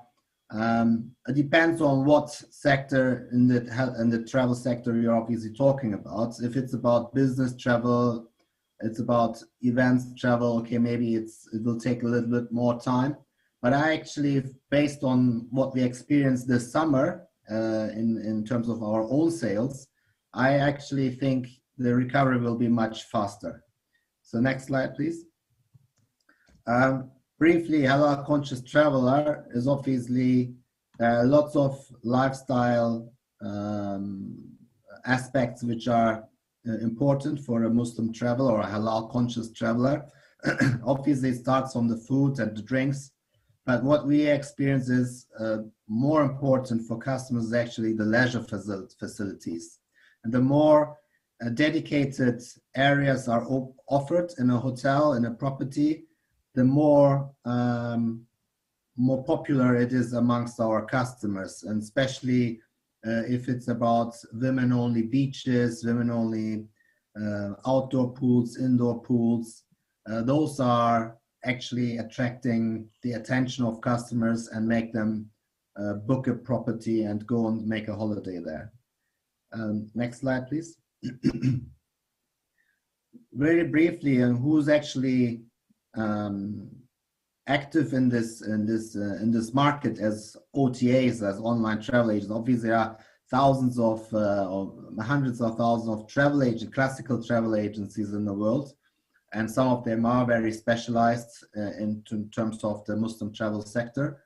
But if you look at the online world, we see a lot of the traditional OTAs who are acting globally, but they are very not actually targeting the Muslim traveler in particular. And then we have got some local OTAs which are active in certain countries like in Germany and Turkey, etc. But they are very specifically targeting the local market. Globally and regionally, there are only a few players. So this is just a quick landscape on who's active in this market. The next slide, please. Just briefly about ourselves. So we are the fastest fastest growing UK travel company, and we are the 8th fastest growing travel company in Europe. That was obviously up until January of this year. How the world looks like right now, we don't know. We will have to see and reevaluate next year.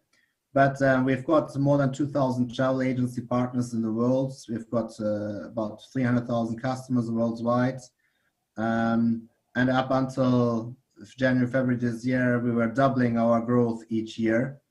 And we have had to adjust to the pandemic, and I will come back to it in the next few slides.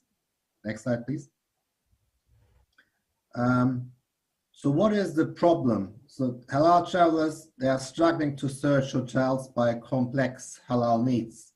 And if you look at all the different halal needs and try to permutate them, then that you end up with 10,000 or hundreds of thousands of permutations. So the solution is basically to collect the halalness data or the halal friendliness data and augment it with the standard data which is available for each of the hotels, and make it searchable for the customer, for the consumer, so that the customer has got the opportunity to search for a given hotel in a given country or city, and which meets the halal needs of that particular customer. So that's our job, basically, to add the halal data on top of the existing data and make it easily searchable by means of the various halal filters. And some of the halal needs are the halal food, alcohol arrangements. Is it completely alcohol free, the property? Does it mean maybe the hotel has got several restaurants and one of them is alcohol free? Does the hotel maybe remove alcohol from the minibar in the room? Stuff like that. There's lots of different scenarios that you can think of. Next slide, please. Move on to the next one, please. So solutions, as I said, are the filters. So we basically collect all the halal information from the properties. It starts from, it can be as detailed as the swimwear policy. So that's one of the latest filters we actually added. So give it, for example, a hotel in Spain, which has got an outdoor pool.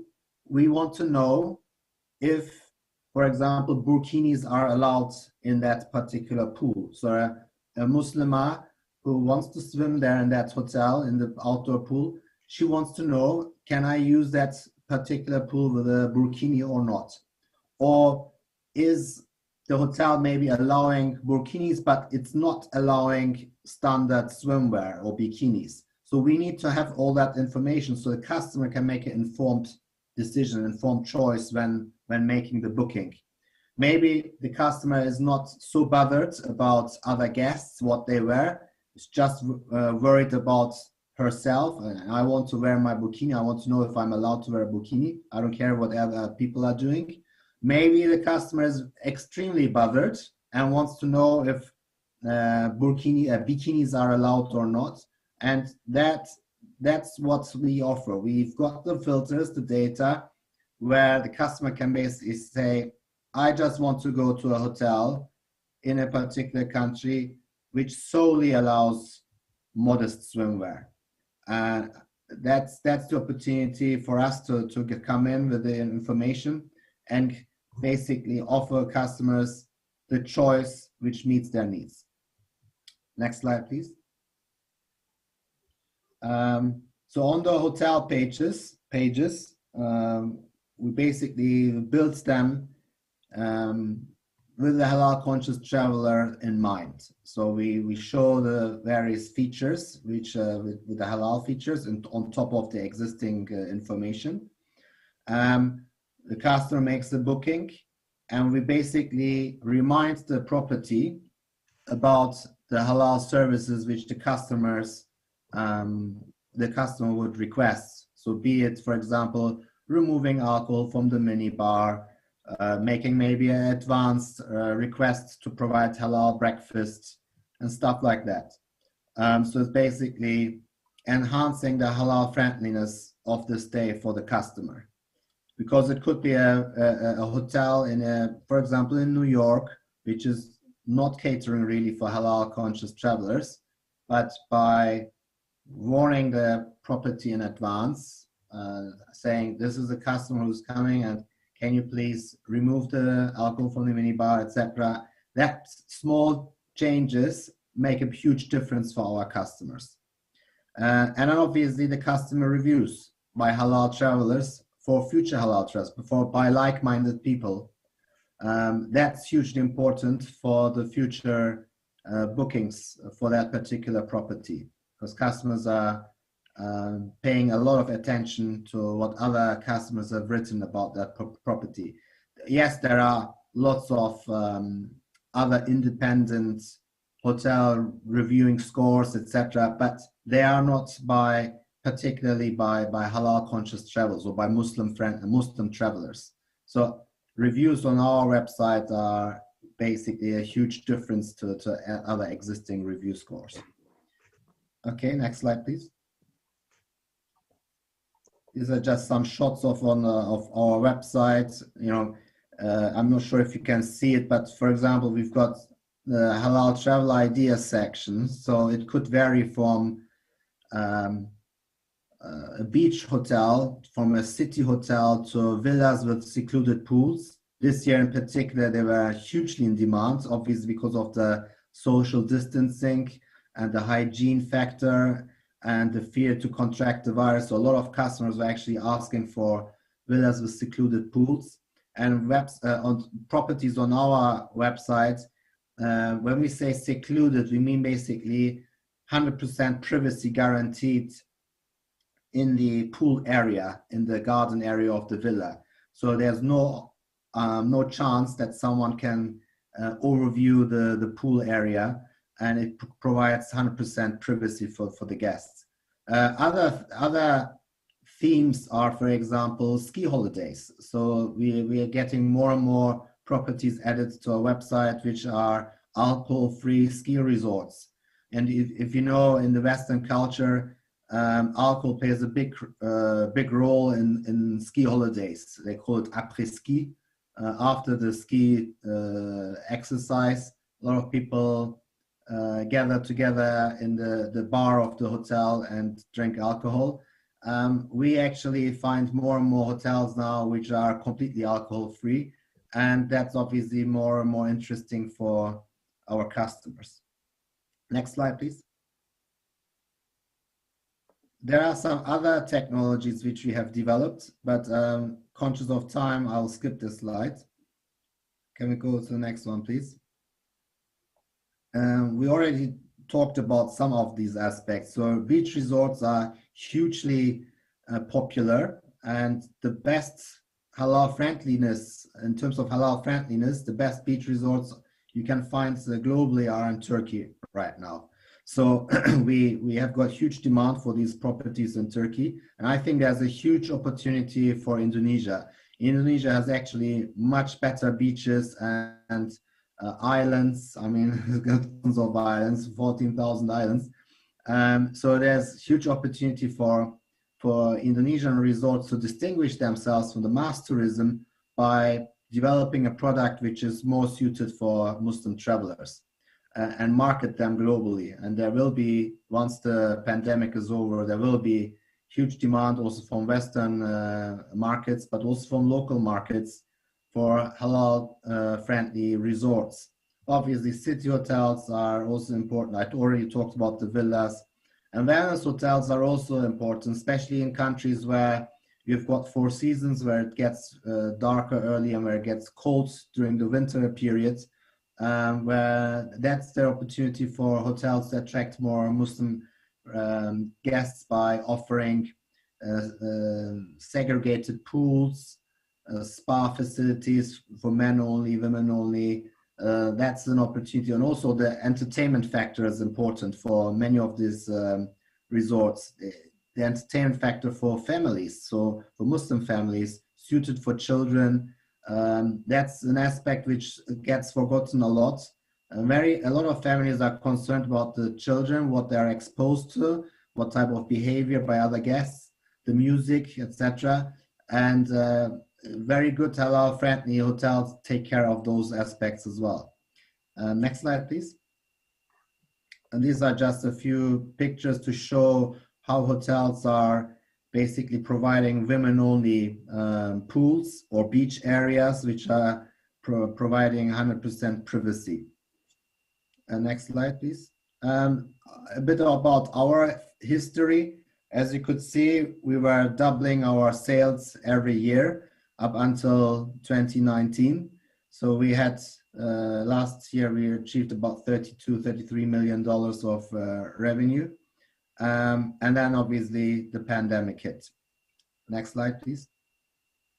So this is the part which I want to talk about what has Halal Booking done to fight basically the pandemic. So we already noticed in early this year a slowdown in our growth rate because more and more news were coming out about the pandemic spreading. And actually 13th of March was, for our company, was like the Black Friday. That's when Turkey announced to stop all international flights, and more countries announced to go into lockdowns. And that's when basically our customer team turned into a crisis center. We received hundreds and thousands of calls and emails within a very short space of time, and people wanted to cancel their trips and wanted immediate refunds. And obviously that was a unprecedented situation which we had to deal with. And cash flow management was one of the main concerns here. So it's not only having to deal with the sheer amount of calls and emails, that's a big challenge in itself, but actually being able to provide the refunds as quickly as possible is also a big problem, especially when you work with properties which require upfront payment, and we had paid most of our properties already, and we were waiting to receive refunds from the hotel. So it was a huge challenge to manage the cash flow and keep the customers happy. And we quickly agreed with some of the properties special deals to change the dates to later dates. We have a loyalty club where we were able to offer cash point refunds and extra bonus cash points for customers who were happy to have that instead of a cash refund. And in that way, we actually were able to maintain more than 60% of the bookings rather than having to cancel all of them or refunding all of them. The next slide, please. Obviously, customer communication played a huge role as well. So we actually pride ourselves in being able to respond to all emails within 48 hours. Usually we are much faster, but obviously the sheer amount of extra emails, and it's not only just one email. So you reply to a customer inquiry, customer immediately sends you another email. So it's kind of like a chat happening with each of these customers. So it's a huge amount of emails which had to be responded to. And another aspect was obviously how could we then kickstart the business again. So we had 0 sales from March until May. June, slowly bookings started to increase, but lots of customers were very scared. They didn't have any confidence in making a booking. They didn't know what to expect.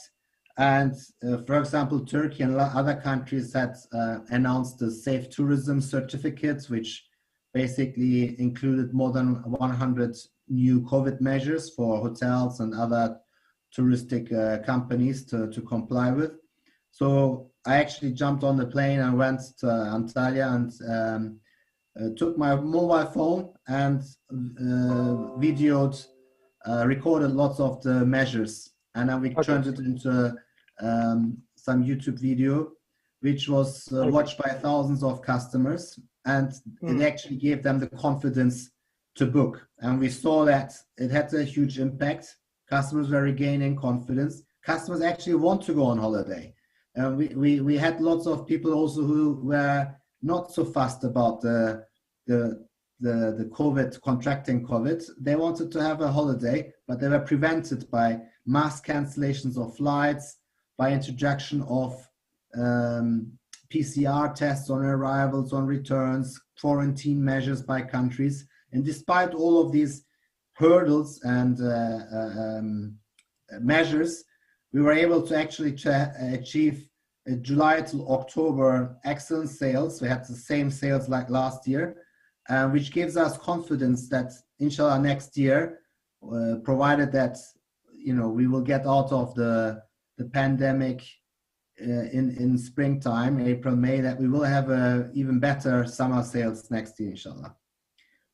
But what we also did is we quickly responded to the new needs of the customers, which is basically local travel. So we had to add thousands of new properties quickly, and we had to develop new projects to add properties in locations where customers are living, so that they can book a local holiday.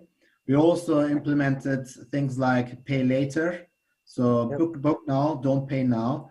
And this type of projects were crucial in actually achieving this type of sales results. So we had to be very agile. We had to think out of the box. We had to respond quickly to customers' needs. It's more about short-term bookings, last-minute bookings, more local booking, and bookings for villas with secluded pools, etc. So all of those new needs or increased new needs by customers had to be responded with by us in order to kickstart your business, to rebuild your business and be ready for the future. Okay. Brother Ufuk, I'm so sorry I have to hold the presentation for a while. We will be continuing in Q&A sessions because there's really interesting sharing from you. How do you can develop the strategy? And I like the strategy that we have to pivot strategy. Or maybe we have to adapt the new business model to develop our business, right, Brother Ufuk? So that's the last part, the pay later strategy is also interesting for us. So for those who wants to go travel and you can pay later, just book now. So that's maybe that's the interesting part for that. I will be following that term again later. Thank you, Brother Ufuk. So, Bapak Ibu, ladies and gentlemen, we have to proceed soon because we cannot wait for the Q&A session later, Bapak and Ibu. So our last speaker that you already know, that I already mentioned before in the first session of our conference this morning. So I'll be inviting Bapak Rianto Sofyan, Mr. Rianto Sofyan, the Chief of Indonesia Halal Tourism Association and also Chairman of Sofyan Corp, the halal hotel in Indonesia, will be sharing with us about the opportunity and challenge that he is really facing during the pandemic era right now. Without further ado, Bapak Rianto, please welcome Pak Rianto Sofyan. The screen is yours.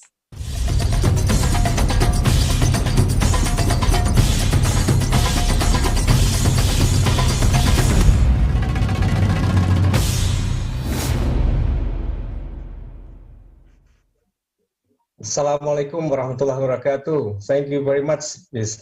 Brother Noveri, and also thank you very much for Sister Rim and Brother Melvin, and of course Brother Ufuk. It's really make us optimism because he can recover in October already. Well, from 100% is the same as the last year. For this occasion, I think I would like to share some thoughts and experience in Indonesia on the challenges and opportunities for Muslim-friendly tourism businesses and how to anticipate and revive, hopefully as fast as Brother Ufuk has done. Okay, please, next slide, please. Before to go into that issue, I think I would like to give some background on how is the development of Muslim-friendly tourism in Indonesia for the past 5 years. And Indonesia actually has capitalized its DNA as the world's largest Muslim populations for the Muslim-friendly tourism market since 2012. From then on, I think the progress has been so significant. We have got the several awards from the World Halal Travel Summit in Abu Dhabi, organized by Abu Dhabi Tourism and the Ministry of Tourism of Arab Leagues in 2015. That's where the milestone of the Lombok will be the world best halal tourism destination at that time. And other than destination, also the industry has been growing very fast.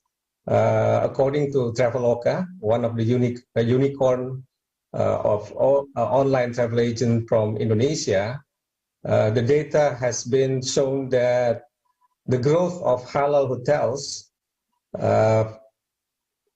from 2015 to 2017 has been growing on the average more than 100% per year.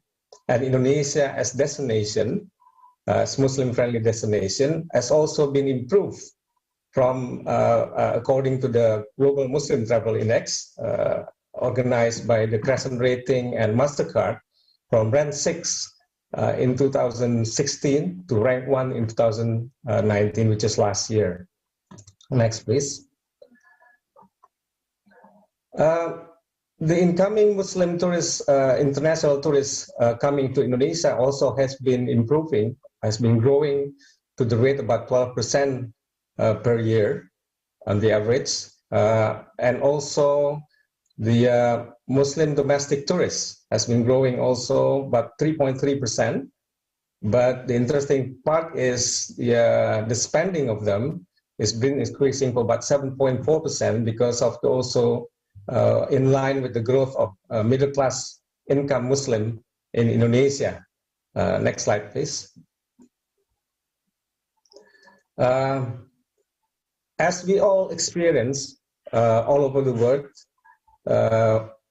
in the 11th of March, I think the World Health Organization announced that the COVID-19 pandemic, we also experience as what Brother Ufuk has experienced, most of the our income plummeted to zero income in 2 weeks, from mid-March until the end of March. During that time in Indonesia, more than 2,000 hotels closing, and also more than 8,000 restaurants are closing, and more than 7,000 travel agents stopped their operations. Now, recently, the Minister of Tourism and Creative Economy of the Republic of Indonesia has revised their target in 2024. It's actually the number of tourism target achieved in 2024 is only about 1.1% from the achievement in 2019. So it's just like we're going to recover in 5 years' time. But the spending itself, I think it's going to be increased in 6%. It's good because of the strategy of the quality tourism rather than mass tourism. But the good point in that projection made by the Ministry of Tourism of Indonesia, domestic tourism recover faster. It's actually 2 years faster. It will recover in 2022. I think because we have a large number of Muslim travelers and also large number of domestic market. Next, please.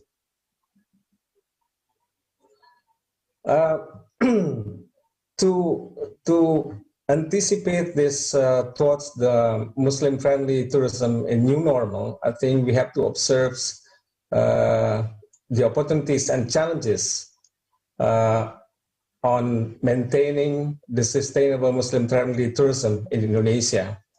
One of the good things is by this COVID-19 pandemic, I think the halal and Thayyiban lifestyle is really the trends. It's really have the identical characteristic as the tourism trends in new market. As one of my colleagues in Indonesia Hotels and Restaurant Association, Brother Kosmian, said that if it's halal and Thayyiban, it means it's COVID-19 free, inshallah. Yeah. So and the other opportunities that we have, if we have a large domestic consumption for halal and Thayyiban products and services, it also has been noted by the SGIE report that we are I think the 4th largest consumers for the halal and Thayyiban products and services. That also include the Muslim-friendly tourism. And we also still believe that Muslim are big market and big growth opportunities and will recover faster because the fact the 57 OIC countries where Muslim majority population actually own 60% of the natural resources of the world and 40% of the uranium resources of the world. So this is really a big market that is really resilience to all the condition. The challenges, of course, is reduced purchasing power and higher operational costs due to the limited capacities restricted by the health protocols. And then we have to gain trust that everything is safe and healthy, as what Mr. Ufuk did. For him himself traveling to the Turkey and then look at the health protocol that has been implied and implemented there. And then, of course, the government has a limited support in social, economic, and health and financial facilities or support, and the uncertainty of the COVID-19 pandemic when will end. So moving forward, next slide, please. I think gathering from the 7 months of experience talking to our friends in the Muslim-friendly tourism industry players, there are 3 main factors that we have to address. One is we have to overhaul our business model, adjusting to the needs of the this new normal. Of course, the health protocol will be an important thing, and how to mitigate the risks. The most important thing is also the cash flow management in that sense. So there's we summarize into the 5 strategic recovery initiatives. One is to overhaul the business model. We have to really put our fixed overhead to the minimum, and then getting the collaboration or also cooperation from other sectors or from others stakeholders that is related to our business. And the second one is the gaining confidence. We have to implement the health protocols in our services and products to gain confidence. And of course, the product innovation, like whatever Brother Melvin has presented to us. And of course, optimizing the digital platform is one of the most important thing in this new era. And for the mitigation, we have like, we call it the wait and see strategy. What we do is we have a standby new normal bundling products fire sales, and then we do the site trackings and also the pivoting. Next slide, please. One of the there are several things that I will describe here in our revival in action.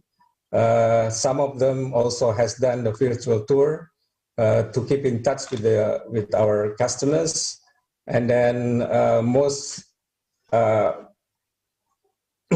or other industry player businesses like travel agents, when they have office, their office changed to the cafe, a healthy herbal cafe and things like that.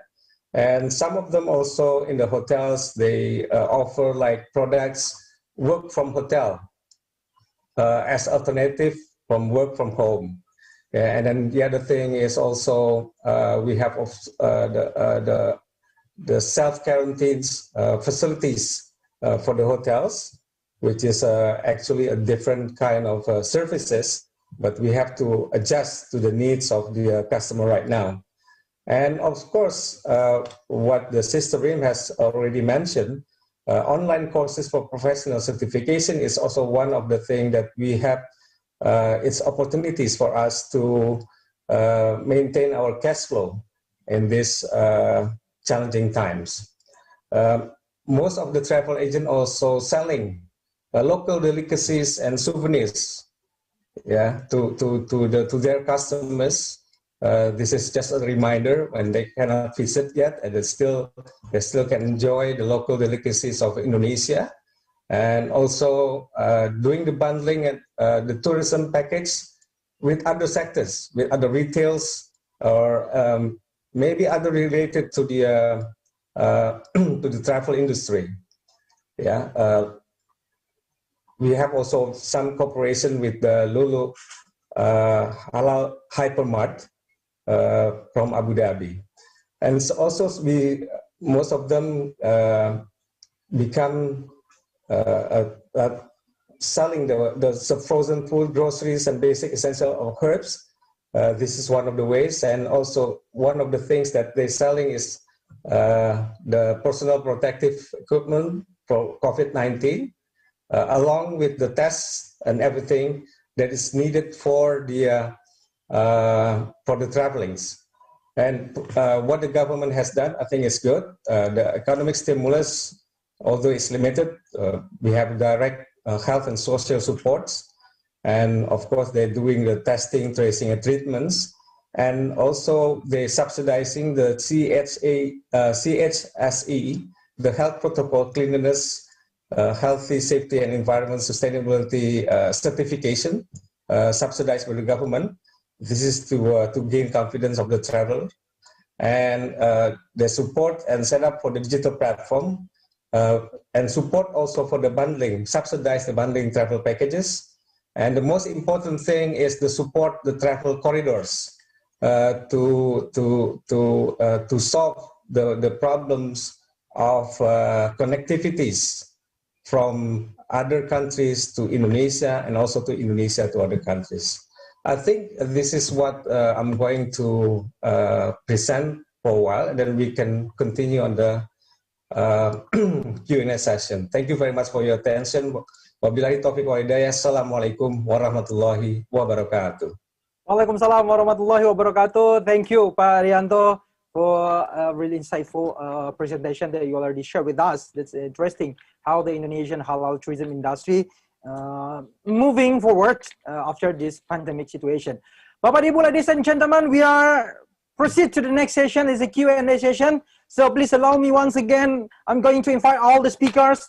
Sister Rim, you're still there, Sister Rim. I'm inviting again all of the speakers, and Brother Ufuk, Brother Melvin, and Pak Rianto, and all of the speaker. I'm inviting you again. We'll be in the one screen together. So we will be discussing Q&A session. The next session will be discussing several questions that's already shared by our dearest participant in the chat box. So, bagi Bapak Ibu yang ingin menyampaikan pertanyaan, mohon maaf kami tidak bisa open mic karena waktu kita sangat terbatas. Jadi silakan tulis di chat box Bapak Ibu yang ingin menyampaikan pertanyaan, akan saya bacakan, akan saya sampaikan kepada para speakers kita nantinya.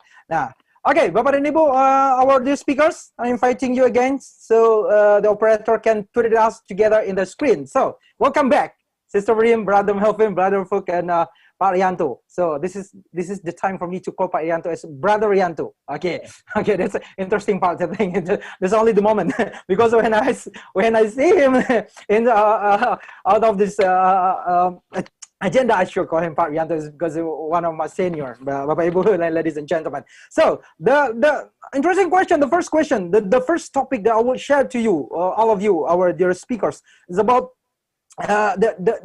maybe the question is about the pandemic situation that we are already facing right now. So how do we can develop this halal industry? So Pak Rianto also mentioned about inshallah, if we implement halal and Thayyiban, we can free from the COVID, because the halal itself is really supporting the hygiene standard, and not just hygiene standard, but also the moment that we can have an interesting aspect to develop about it, Varianto and another. So the operator just put it all together. Maybe I think just put it all together. I want to do chit chat with all the speakers. So just spotlight the five of us. Thank you. And also Brother Melvin that share with us there's a good potential market for the Asian market. So we can see that the China market is already the recovery. So that's a need to, it's not they don't need long time.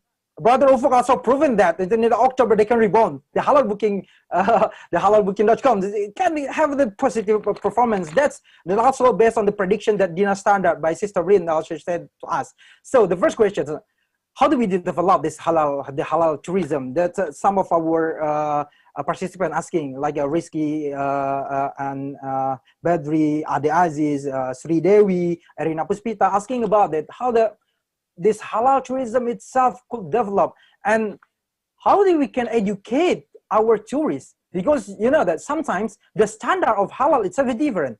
The halal standard in UK maybe or the perceived halal standard in the UK may be different with the perceived halal standard in Indonesia and also in America. So how do you think about to educate the tourists regarding this halal tourism? So the first session that I give to Sister Rim. How do you think about this statement, Sister Rim, and how do you can give insight to educate the consumer, the tourists about the halal tourism itself? Please, Sister Rim.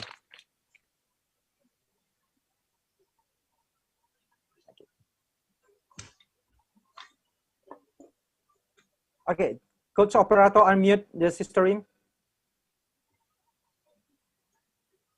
Okay. Okay. Thank you. So first, in terms of how to develop halal tourism further and increase halal tourism, first of all, halal tourism is part and parcel of tourism in general. So as tourism has been drastically affected by the COVID crisis, so has halal tourism, and the same strategies in general that we shared in terms of trying to revive tourism and focusing on pivots and domestic travel. So all of that applies equally to halal tourism. And in terms of how educating consumers, and this is definitely a need. So consumers many of them are not familiar with the term halal tourism, and they do not know what to expect. Even here, Muslims in the U.S., I'm having to explain to them what it means, and I say it in very simple ways in terms of you're able to travel and enjoy destinations, but at the same time have your needs as a Muslim met. So it's a matter of the industry educating consumers, providing them with product options. Like for example, Brother Ufuk, in terms of the examples that he provided, villas with private pools, just knowing that you have options beyond just halal food, that you have options for more privacy, for having in terms of the examples the beach resorts in Turkey, for example, having separate swimming areas for women, or having the ability to freely wear the burkini without feeling that you look odd, for example. So all of this is additional services that need to be communicated to potential customers. So that's also interesting, Sister Rin, that you already mentioned before about the after the pandemic, the business itself going to be smaller, the really segmented for the halal tourism, and also you mentioned about the boutique, how we can how you can develop the boutique service. What do you mean about that? What kind of strategy? I think one of the questions also from Mr. Anwar also mentioned that about what kind of boutique service that we can develop about that, Sister Rin? It's more in terms of travel companies feeling that they have an advantage in terms of when they offer customized services to clients. Like, for example, Brother Ufuk was talking about how they were quick to respond to their customers by email and even through multiple emails. So having conveying to customers that there is a human element, there is someone whom they can contact and know their name and try to get customized services from them. And this is a reassurance to some of the small travel agencies that customers might feel even more comfortable dealing with them, because they know it is a limited number of staff. They can pick up the phone and call to speak to someone, that they can get to know them by name and then call them again if they need further information. So this is what I meant in terms of boutiques, so more in terms of customized and unique personal customer service. Okay. Thank you, Sister. More customized, sophisticated, and answer the needs of this Muslim segment of the tourist Muslim segment. Thank you, Sister Rib. We can wait for a while, and then I'm moving to Brother Melvin. Brother Melvin, this one is interesting. Long time before, the Muslim tourists when traveling to especially non-majority destination, like you mentioned about Hong Kong and another. Once we were going to a restaurant, we're asking them do you serve pork? And then if they say no, okay, that's good. That's halal friendly for me. But I'm not. I cannot assure this is halal certificate. There is no halal certificate. There is no halal logo in that. So sometimes we have the difficulties to define that. What kind of halal standard that we can accept as the Muslim tourist to going to everywhere? Like the question also like from Ade Azri, from the Husni, and also for the Rashida, Rasalamli and Nofilia also mentioned about it. Sometimes when going to a city, finding the halal restaurant is easy. But if we're going to the village destination, like we're going to the China, we're going to you mentioned Hong Kong. If we're going to Kowloon, yes, we know that the big mosque in Kowloon is around the mosque. We can easily find the halal food in there. But what if we're going not? We cannot find the halal food in a restaurant and another. Maybe you have an experience like this with your client in halal will travel. Please, Brother Muffin, you can share with us. So can you hear me? Hello? Yes. Yeah, you can. That's good. So before I begin, I would like to first start with fundamentals, right? Because it's very easy to just ask, questions that are later on, right? By not securing the fundamentals first. Why do we travel as Muslims? Mm-hmm. That is actually the bigger question, because if you answer that and truly understand what is required, then all these questions become fairly simple. Mm-hmm. In the Quran, it states, right, that there's a verse. I can't remember which surah, but travel through the land and see how Allah originated creation. Right? Mm-hmm. That I think, it's something I hold dear in my organization, because I've seen, in Japan, how businesses that are 500 years old or 400 years old, a long lineage of serving the emperor, right, decided in the last 3 years to cater to Muslims by changing their certification, go and apply a certification, changing their processes so they can welcome Muslims. I've seen, places in the world where, people don't really speak your language, But if you tell them, hey, I'm Muslim and these are things I can or cannot do, they go all their way out, including driving very far away to buy something for you. Yeah. I've seen the beauty and the love of this world. And perhaps that is why it's written in the Quran that, you should travel. Because when you travel, you realize a few things. Number one, it softens your heart. Number two, the world is not really that scary, right? And from basis, I would like to answer these questions, right? Yes, there is a lack of a universal certification system, right? Of course, your MUI is JAKIM, which is very popular certification standards in this region itself. Of course, you got the Korean, Chinese, and lots of certifications, right? They are based on the same principles, but of course, they are different. The way they define certain things are slightly different. So we'll start from there first, right? The halal concept is a concept that is 95% similar. The only 5% variance, right? In some places will be lucky, like in certain cities, like in Japan, in Tokyo, in Seoul, they will have some sort of certification, which is, I feel, the safest for Muslims. Some people are worried like whether it's a Malaysian one or Singapore. I personally think it's okay because it went through an audit process, it went through a process of checks and so on. So it is safe for Muslims. Then the next question comes, right? When you grow further, you don't have these luxuries where you enter maybe certain prefectures or certain towns or cities in Europe where it's not so many Muslims there, or maybe it's not so, popular. The concept of Muslim travel is not so big there. So what I would fall back to always, right, it's actually the first principle, right? Why do you travel? If you, of course, eating is a big thing. We all think, halal is a very big thing, everything. But technically speaking, you can grab an apple. And I've done that before in Washington, right? In DC. There was nothing for me to eat, like, or I can see or I can trust. So I put 2 peaches in my bag and I just went to the museum for the whole day. And that's fine for me because my objective for travel is to, of course, it would be nice to eat something nice. But if I can't, it still doesn't hinder me as a Muslim. I shouldn't make a big fuss about it. I still can get through my life, right? But of course, there are other things that I recommend people do, like, for example, patronize a Muslim brother or sister's restaurant. That would actually at least have a level of confidence and trust. But I feel, personally, we shouldn't be so paranoid about it and make the best decision you can make based on your knowledge and your understanding. And go see the world.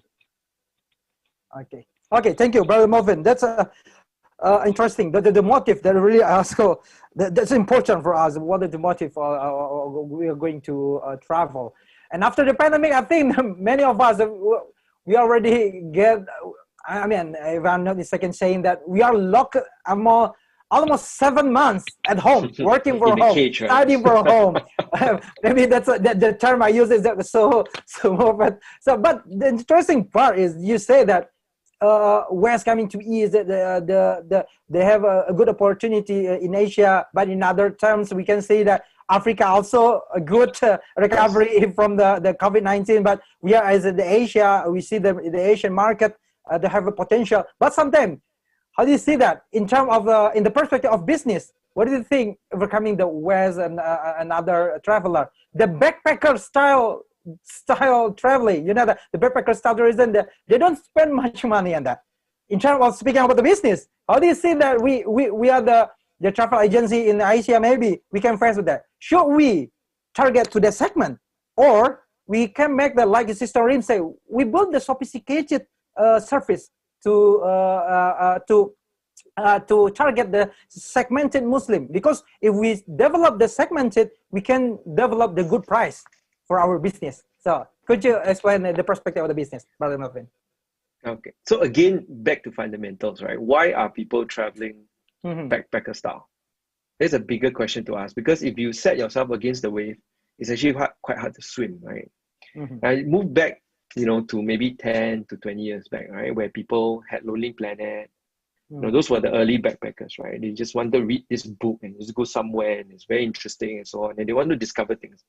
And now you have digital media, social media, everyone's sharing about their Instagram, IG-worthy spots and so on. And people really want to go there. But it doesn't take away the reason why they want to go there. And the reason is because they want to find experiences that are immersive. And maybe it's not so touristy, right? They want to be the first person to get somewhere. And that is the heart of travel itself. Because anyone can book an air ticket, go to Paris, take a few photos, Champs-Élysées, Eiffel Tower, you know, walk down, you know, whatever the street is, and then come home and say you travel. But that is maybe not the true way to travel, right?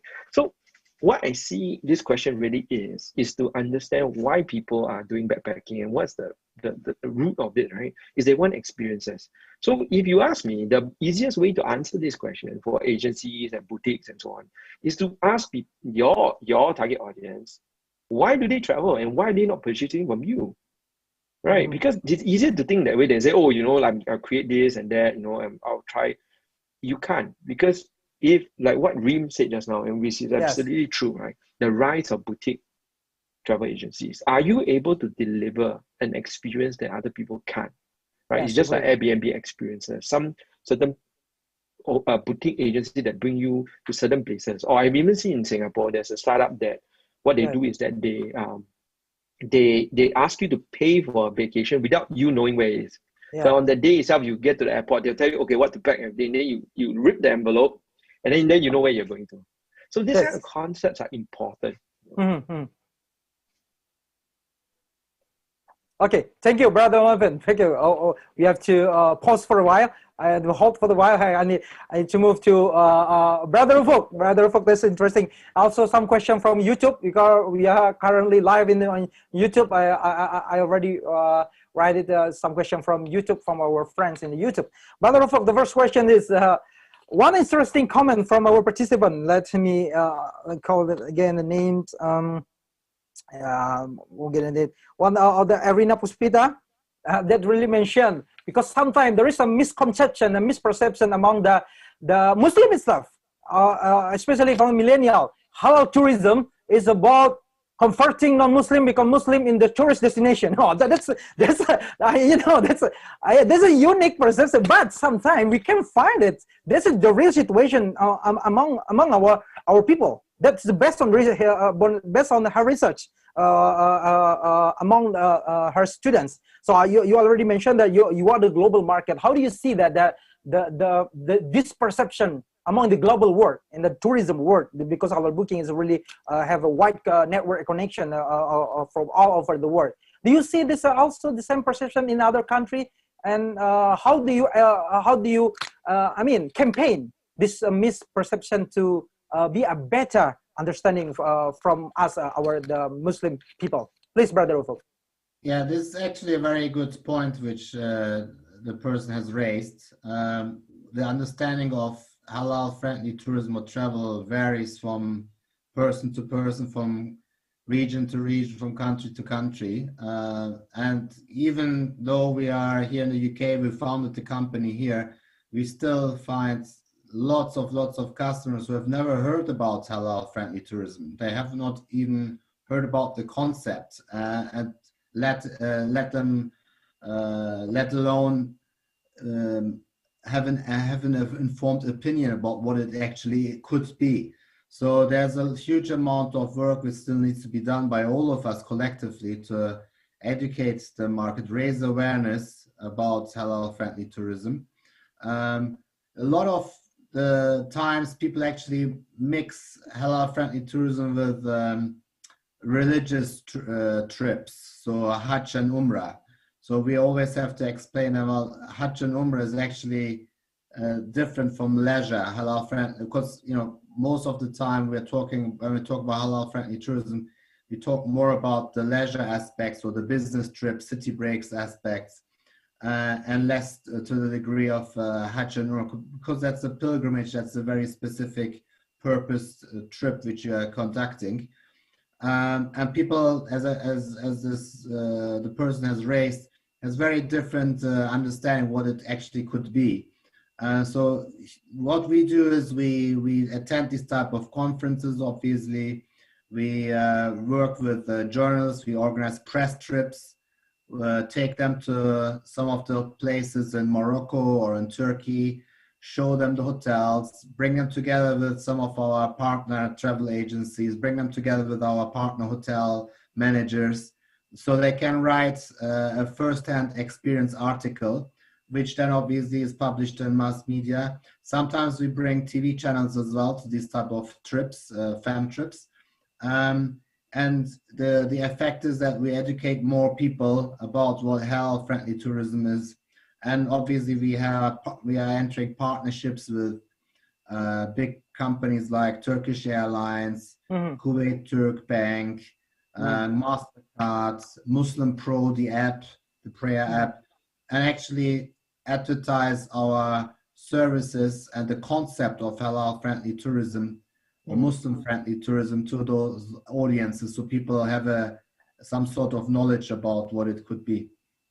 Okay, that's interesting. That's interesting because there's a really different perception in each region. That the interesting part is Hajj and Umrah is not. I mean, it's not literally is a part of halal tourism, because halal tourism refers to leisure trip and leisure travel. So Hajj and Umrah is like a pilgrimage. They're like religious purposely travel. So that's interesting part for that.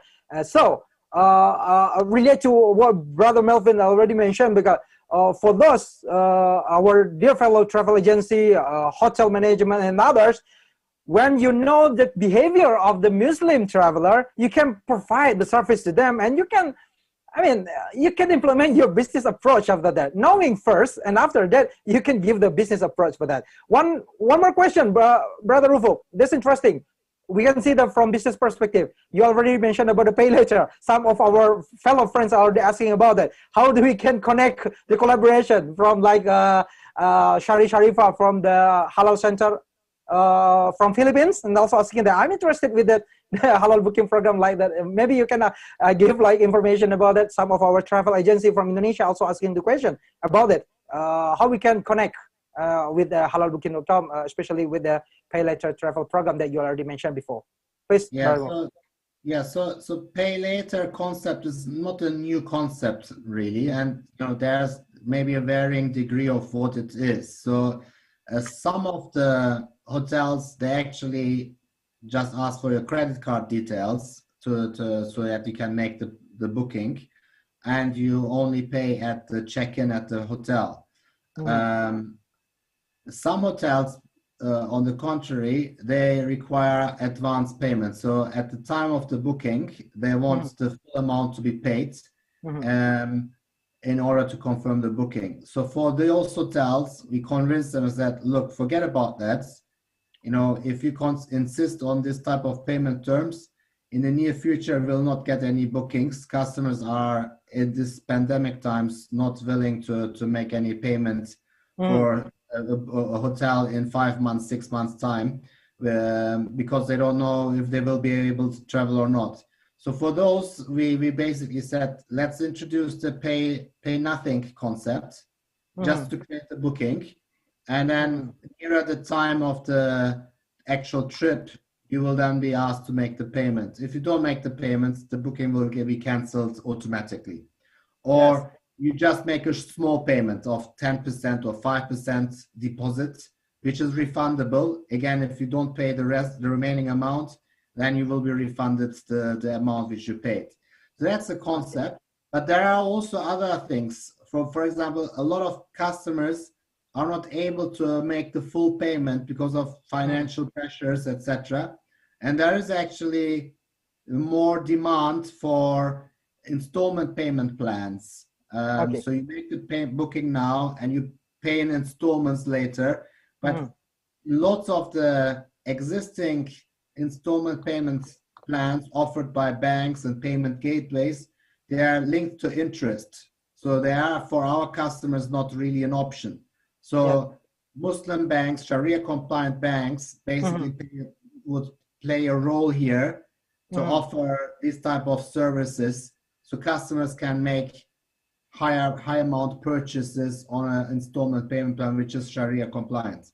Okay, thank you, Brother. So that's a pay later program is not a new one, but in terms of halal perspective, we need to collaboration with not only from the travel agency or the marketplace, but also we need the support from the Sharia compliance financial body like a fintech, Sharia bank, and another. So we need this collaboration within ecosystem, because while we're doing it in Jama'ah, with it together, we give up more benefit to all of us. Thank you, brother, for going back to you after this. So the last question from Parianto. Parianto, this is interesting. Some of our participants already talking with us about how to develop. That's very short question, Parianto. I know that in Indonesia already developed the halal tourism and etc. etc. So how do we can improve that collaboration between the government, with the business practitioner, and also the local people, the community, to develop this halal tourism, Parianto? Please, Parianto. Yeah, one of the things that before answering that, I think there are three things that you have to address in developing the Muslim-friendly tourism in Indonesia. One thing is the attraction. So you have to create a really attraction that attracts in this new normal era. And the second thing is the amenities. You know, all the facilities like the restaurants, the hotels, and the spa and everything. You know, the tour guide and everything. And the third one is the most important thing, also the accessibilities. Because if you have those two, the previous two, but you cannot reach that place, then it's going to be tough. And having said that, I think we have to collaborate all stakeholders. We can call it pentahelic stakeholders, which is the academician. This is also important because they're going to have the research and also training in type of education and everything, and the businesses, of course, the industry players, and then ABC, the communities, because in tourism, if the communities is not really supporting, the environment is not really conducive to welcome the tourists. So the communities has to be also become our team, and then the government, of course, the central government, and also the local, the provinces government or prefectures, and then of course the media. That's the most important thing, because right now something happening in one word can really has to be spread it all over the world if it's good news. Yeah. So these pentahelic stakeholders, I think, have to come together, become a team. Yeah, that's actually what is the vision of the Indonesia Halal Tourism Association. So we can set up a committee, a special committee, or we can join in the Indonesia Halal Tourism Association as a team, because our association is actually open for all the stakeholders, not only for the industry players. I think. With that things, I think we can really revive as quick as what Brother Ufuk has done with the halalbooking.com, inshallah. Okay, thank you, Parianto. So we're welcoming the participants joining us in the Indonesia Halal Tourism Association, so we can develop more and discuss more about the development of halal tourism in Indonesia, especially. Bapak Ibu, ladies and gentlemen, I'm really sorry because we're going to continue our question and answer session, because after this, there are several other programs in ISEF, so you should join also in it's a program, Bapak and Ibu. So, last session, I would like to ask the closing statement from our speakers. Perhaps you can deliver it in less than 1 minute, because we're really limited time. So, asking the closing statement for our session, the very insightful session today. We start from Sister Rim. Your closing statement, please, Sister Rim. So, whatever it is, still unmute, please, Sister Rim.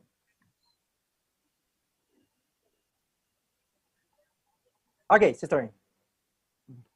In brief, the halal tourism industry, the Muslim-friendly tourism industry, as the tourism industry in general, just needs to be creative in how they approach this crisis and recovery, and think outside the box and think of pivots, and use whatever resources they find available to be successful and come out of this crisis stronger and hopefully recover. Okay, thank you, Sister Rim. Brother Muffin, please. For my closing statements, I'd like just to remind everyone, right, that it's a very uncomfortable time for many businesses. And everyone down from, the man on the street to the man on the seat, right? The government themselves. It's a very uncomfortable time. And every single playbook that we ever thought, we had and we rely on is now just thrown out the window, right? And in these times, the people who survive are truly the ones who look at fundamental shifts. Right? Number one is where the whole thing is going, right? And then in your space, what's happening? And I cannot stress the importance of understanding the customer itself. A lot of questions that we ask actually can be solved if we ask very fundamental questions. Like, for example, what my customer wants, or how do they behave? And then from there, more innovative concepts and strategies can come up. So that's my closing statement. Okay, thank you, Brother Melvin. Brother Ufuk, your closing statement, please. Yes, I actually would like to repeat what I said at the beginning. I think we should think positively. I think the future, yes, we are currently going through a difficult period, and it's difficult to make long-term plans, but I strongly believe that we will come out of this early, mid of next year, inshallah. Victory comes with patience, relief with distress, and ease with hardship. That's a hadith. So we just need to be a bit patient, inshallah, and we will inshallah become victorious. I think we need more entrepreneurs, hotel owners, or people who want to enter the hotel sector who are more courageous to actually address Muslim-friendly travelers' needs. And we shouldn't do half-baked things. We need hotels who are particularly targeting this customer segment. That's a huge differentiation. And inshallah, those customers or those hotel owners will be rewarded. The market is huge. We as an OTA, which are specialized in this market, we need hotel partners who are developing their product just for this customer segment. Yes, the collaboration really needed about that. Thank you, Brother Ufuk. Pak Rianto, your closing statement, Pak Rianto. Yes, thank you. I think that the two keywords that I'm going to convey on this closing statement. The first thing is you have to keep the spirit of optimism, because I think in the Quran, Allah has mentioned that inna ma'al usri yusra. Along with the hardship, there is a new lucrative opportunities. He will grant you all the blessings. Yeah. So and then the second one is the innovation. Yeah. You know what you're doing with your business. You know how to target your markets. Yeah. There is a reset on the condition. I think the reset is a good thing. Allah make this because everything now is in a halal thayyiban lifestyle. So I think with those two keywords, you can really revive fast. I think you have seen the proven life. I mean, from halalbooking.com in October has already the same as in 2019. Yeah, this year. So I think this is one of the things. So don't get discouraged on the projective economists. Sometimes they said that it will recover in 5 years' time or 3 years' time. Yeah, but you know what you're doing. I think you can really do and make the changes and revive faster. Inshallah. Okay. Inshallah. Terima kasih. Thank you, Pak Rianto. Thank you for all speakers, Sister Rim, Brother Melvin, Brother Ufuk, Pak Rianto, for the really inspiring session that we have this morning at this session. I will also extend our appreciation to our guests, Pak Ventura Hajo, Pak Afdal from KNKS, Ibu Siti Marifah Marfamin from MUI, and also Pak Sabta Niwanda. Thank you for joining us this morning, and also some of our professors and doctors from several universities that already joined us in this session. We really appreciate your participation in this morning. Thank you, Bapak dan Ibu, ladies and gentlemen. We are coming to the end of our session. I'm Nofri Maulana from PPH Indonesia Halal Tourism Association. Thank you, and see you in the next conference, in the second Indonesia Halal Tourism Conference, and in the next year of ISEF, Indonesia Sharia Economic Festival. Assalamualaikum warahmatullahi wabarakatuh. Back to MC Miss Chacha. Thank you. Waalaikumsalam warahmatullahi wabarakatuh. Thank you very much, Mr. Noveri Maulana, for moderating our conference today. And to all our speakers, thank you for the insightful discussion this morning. And before we close our conference this morning, we will do a virtual photo session. I would like to kindly invite Mrs. Rim Al-Shafaki, Mr. Mikhail Melvin Goh, Mr. Ufuk Sekin, Mr. Rianto Sofyan, Mr. Noveri, and our honorable guests to turn on your camera and strike your best pose. Bapak dan Ibu, kami undang Anda semua untuk menyalakan kamera karena kita akan melakukan virtual photo session. And I will count 2, 3. Ready? 1, 2, 3, and smile.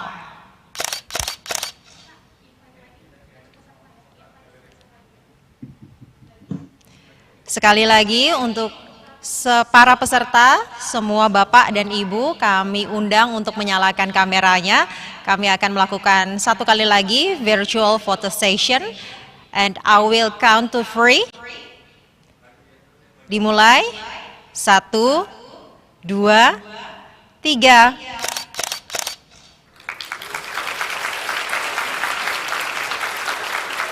Next. Peserta, Bapak dan Ibu, sudah menyalakan kamera semua. Kita akan melakukan virtual photo session. Saya akan hitung dari 1, 2, 3. Dan yang terakhir, Bapak dan Ibu, kami undang semuanya untuk menyalakan kamera. Baik, akan saya hitung, kita akan memulai virtual photo session.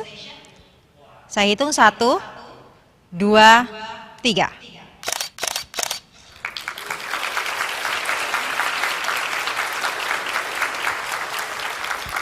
Thank you for all participants, and thank you very much for Mrs. Rim Al-Shafaki, Mr. Mikhail Melvin Goh, Mr. Ufuk Sekin, Mr. Rianto Sofyan, and our honorable guests.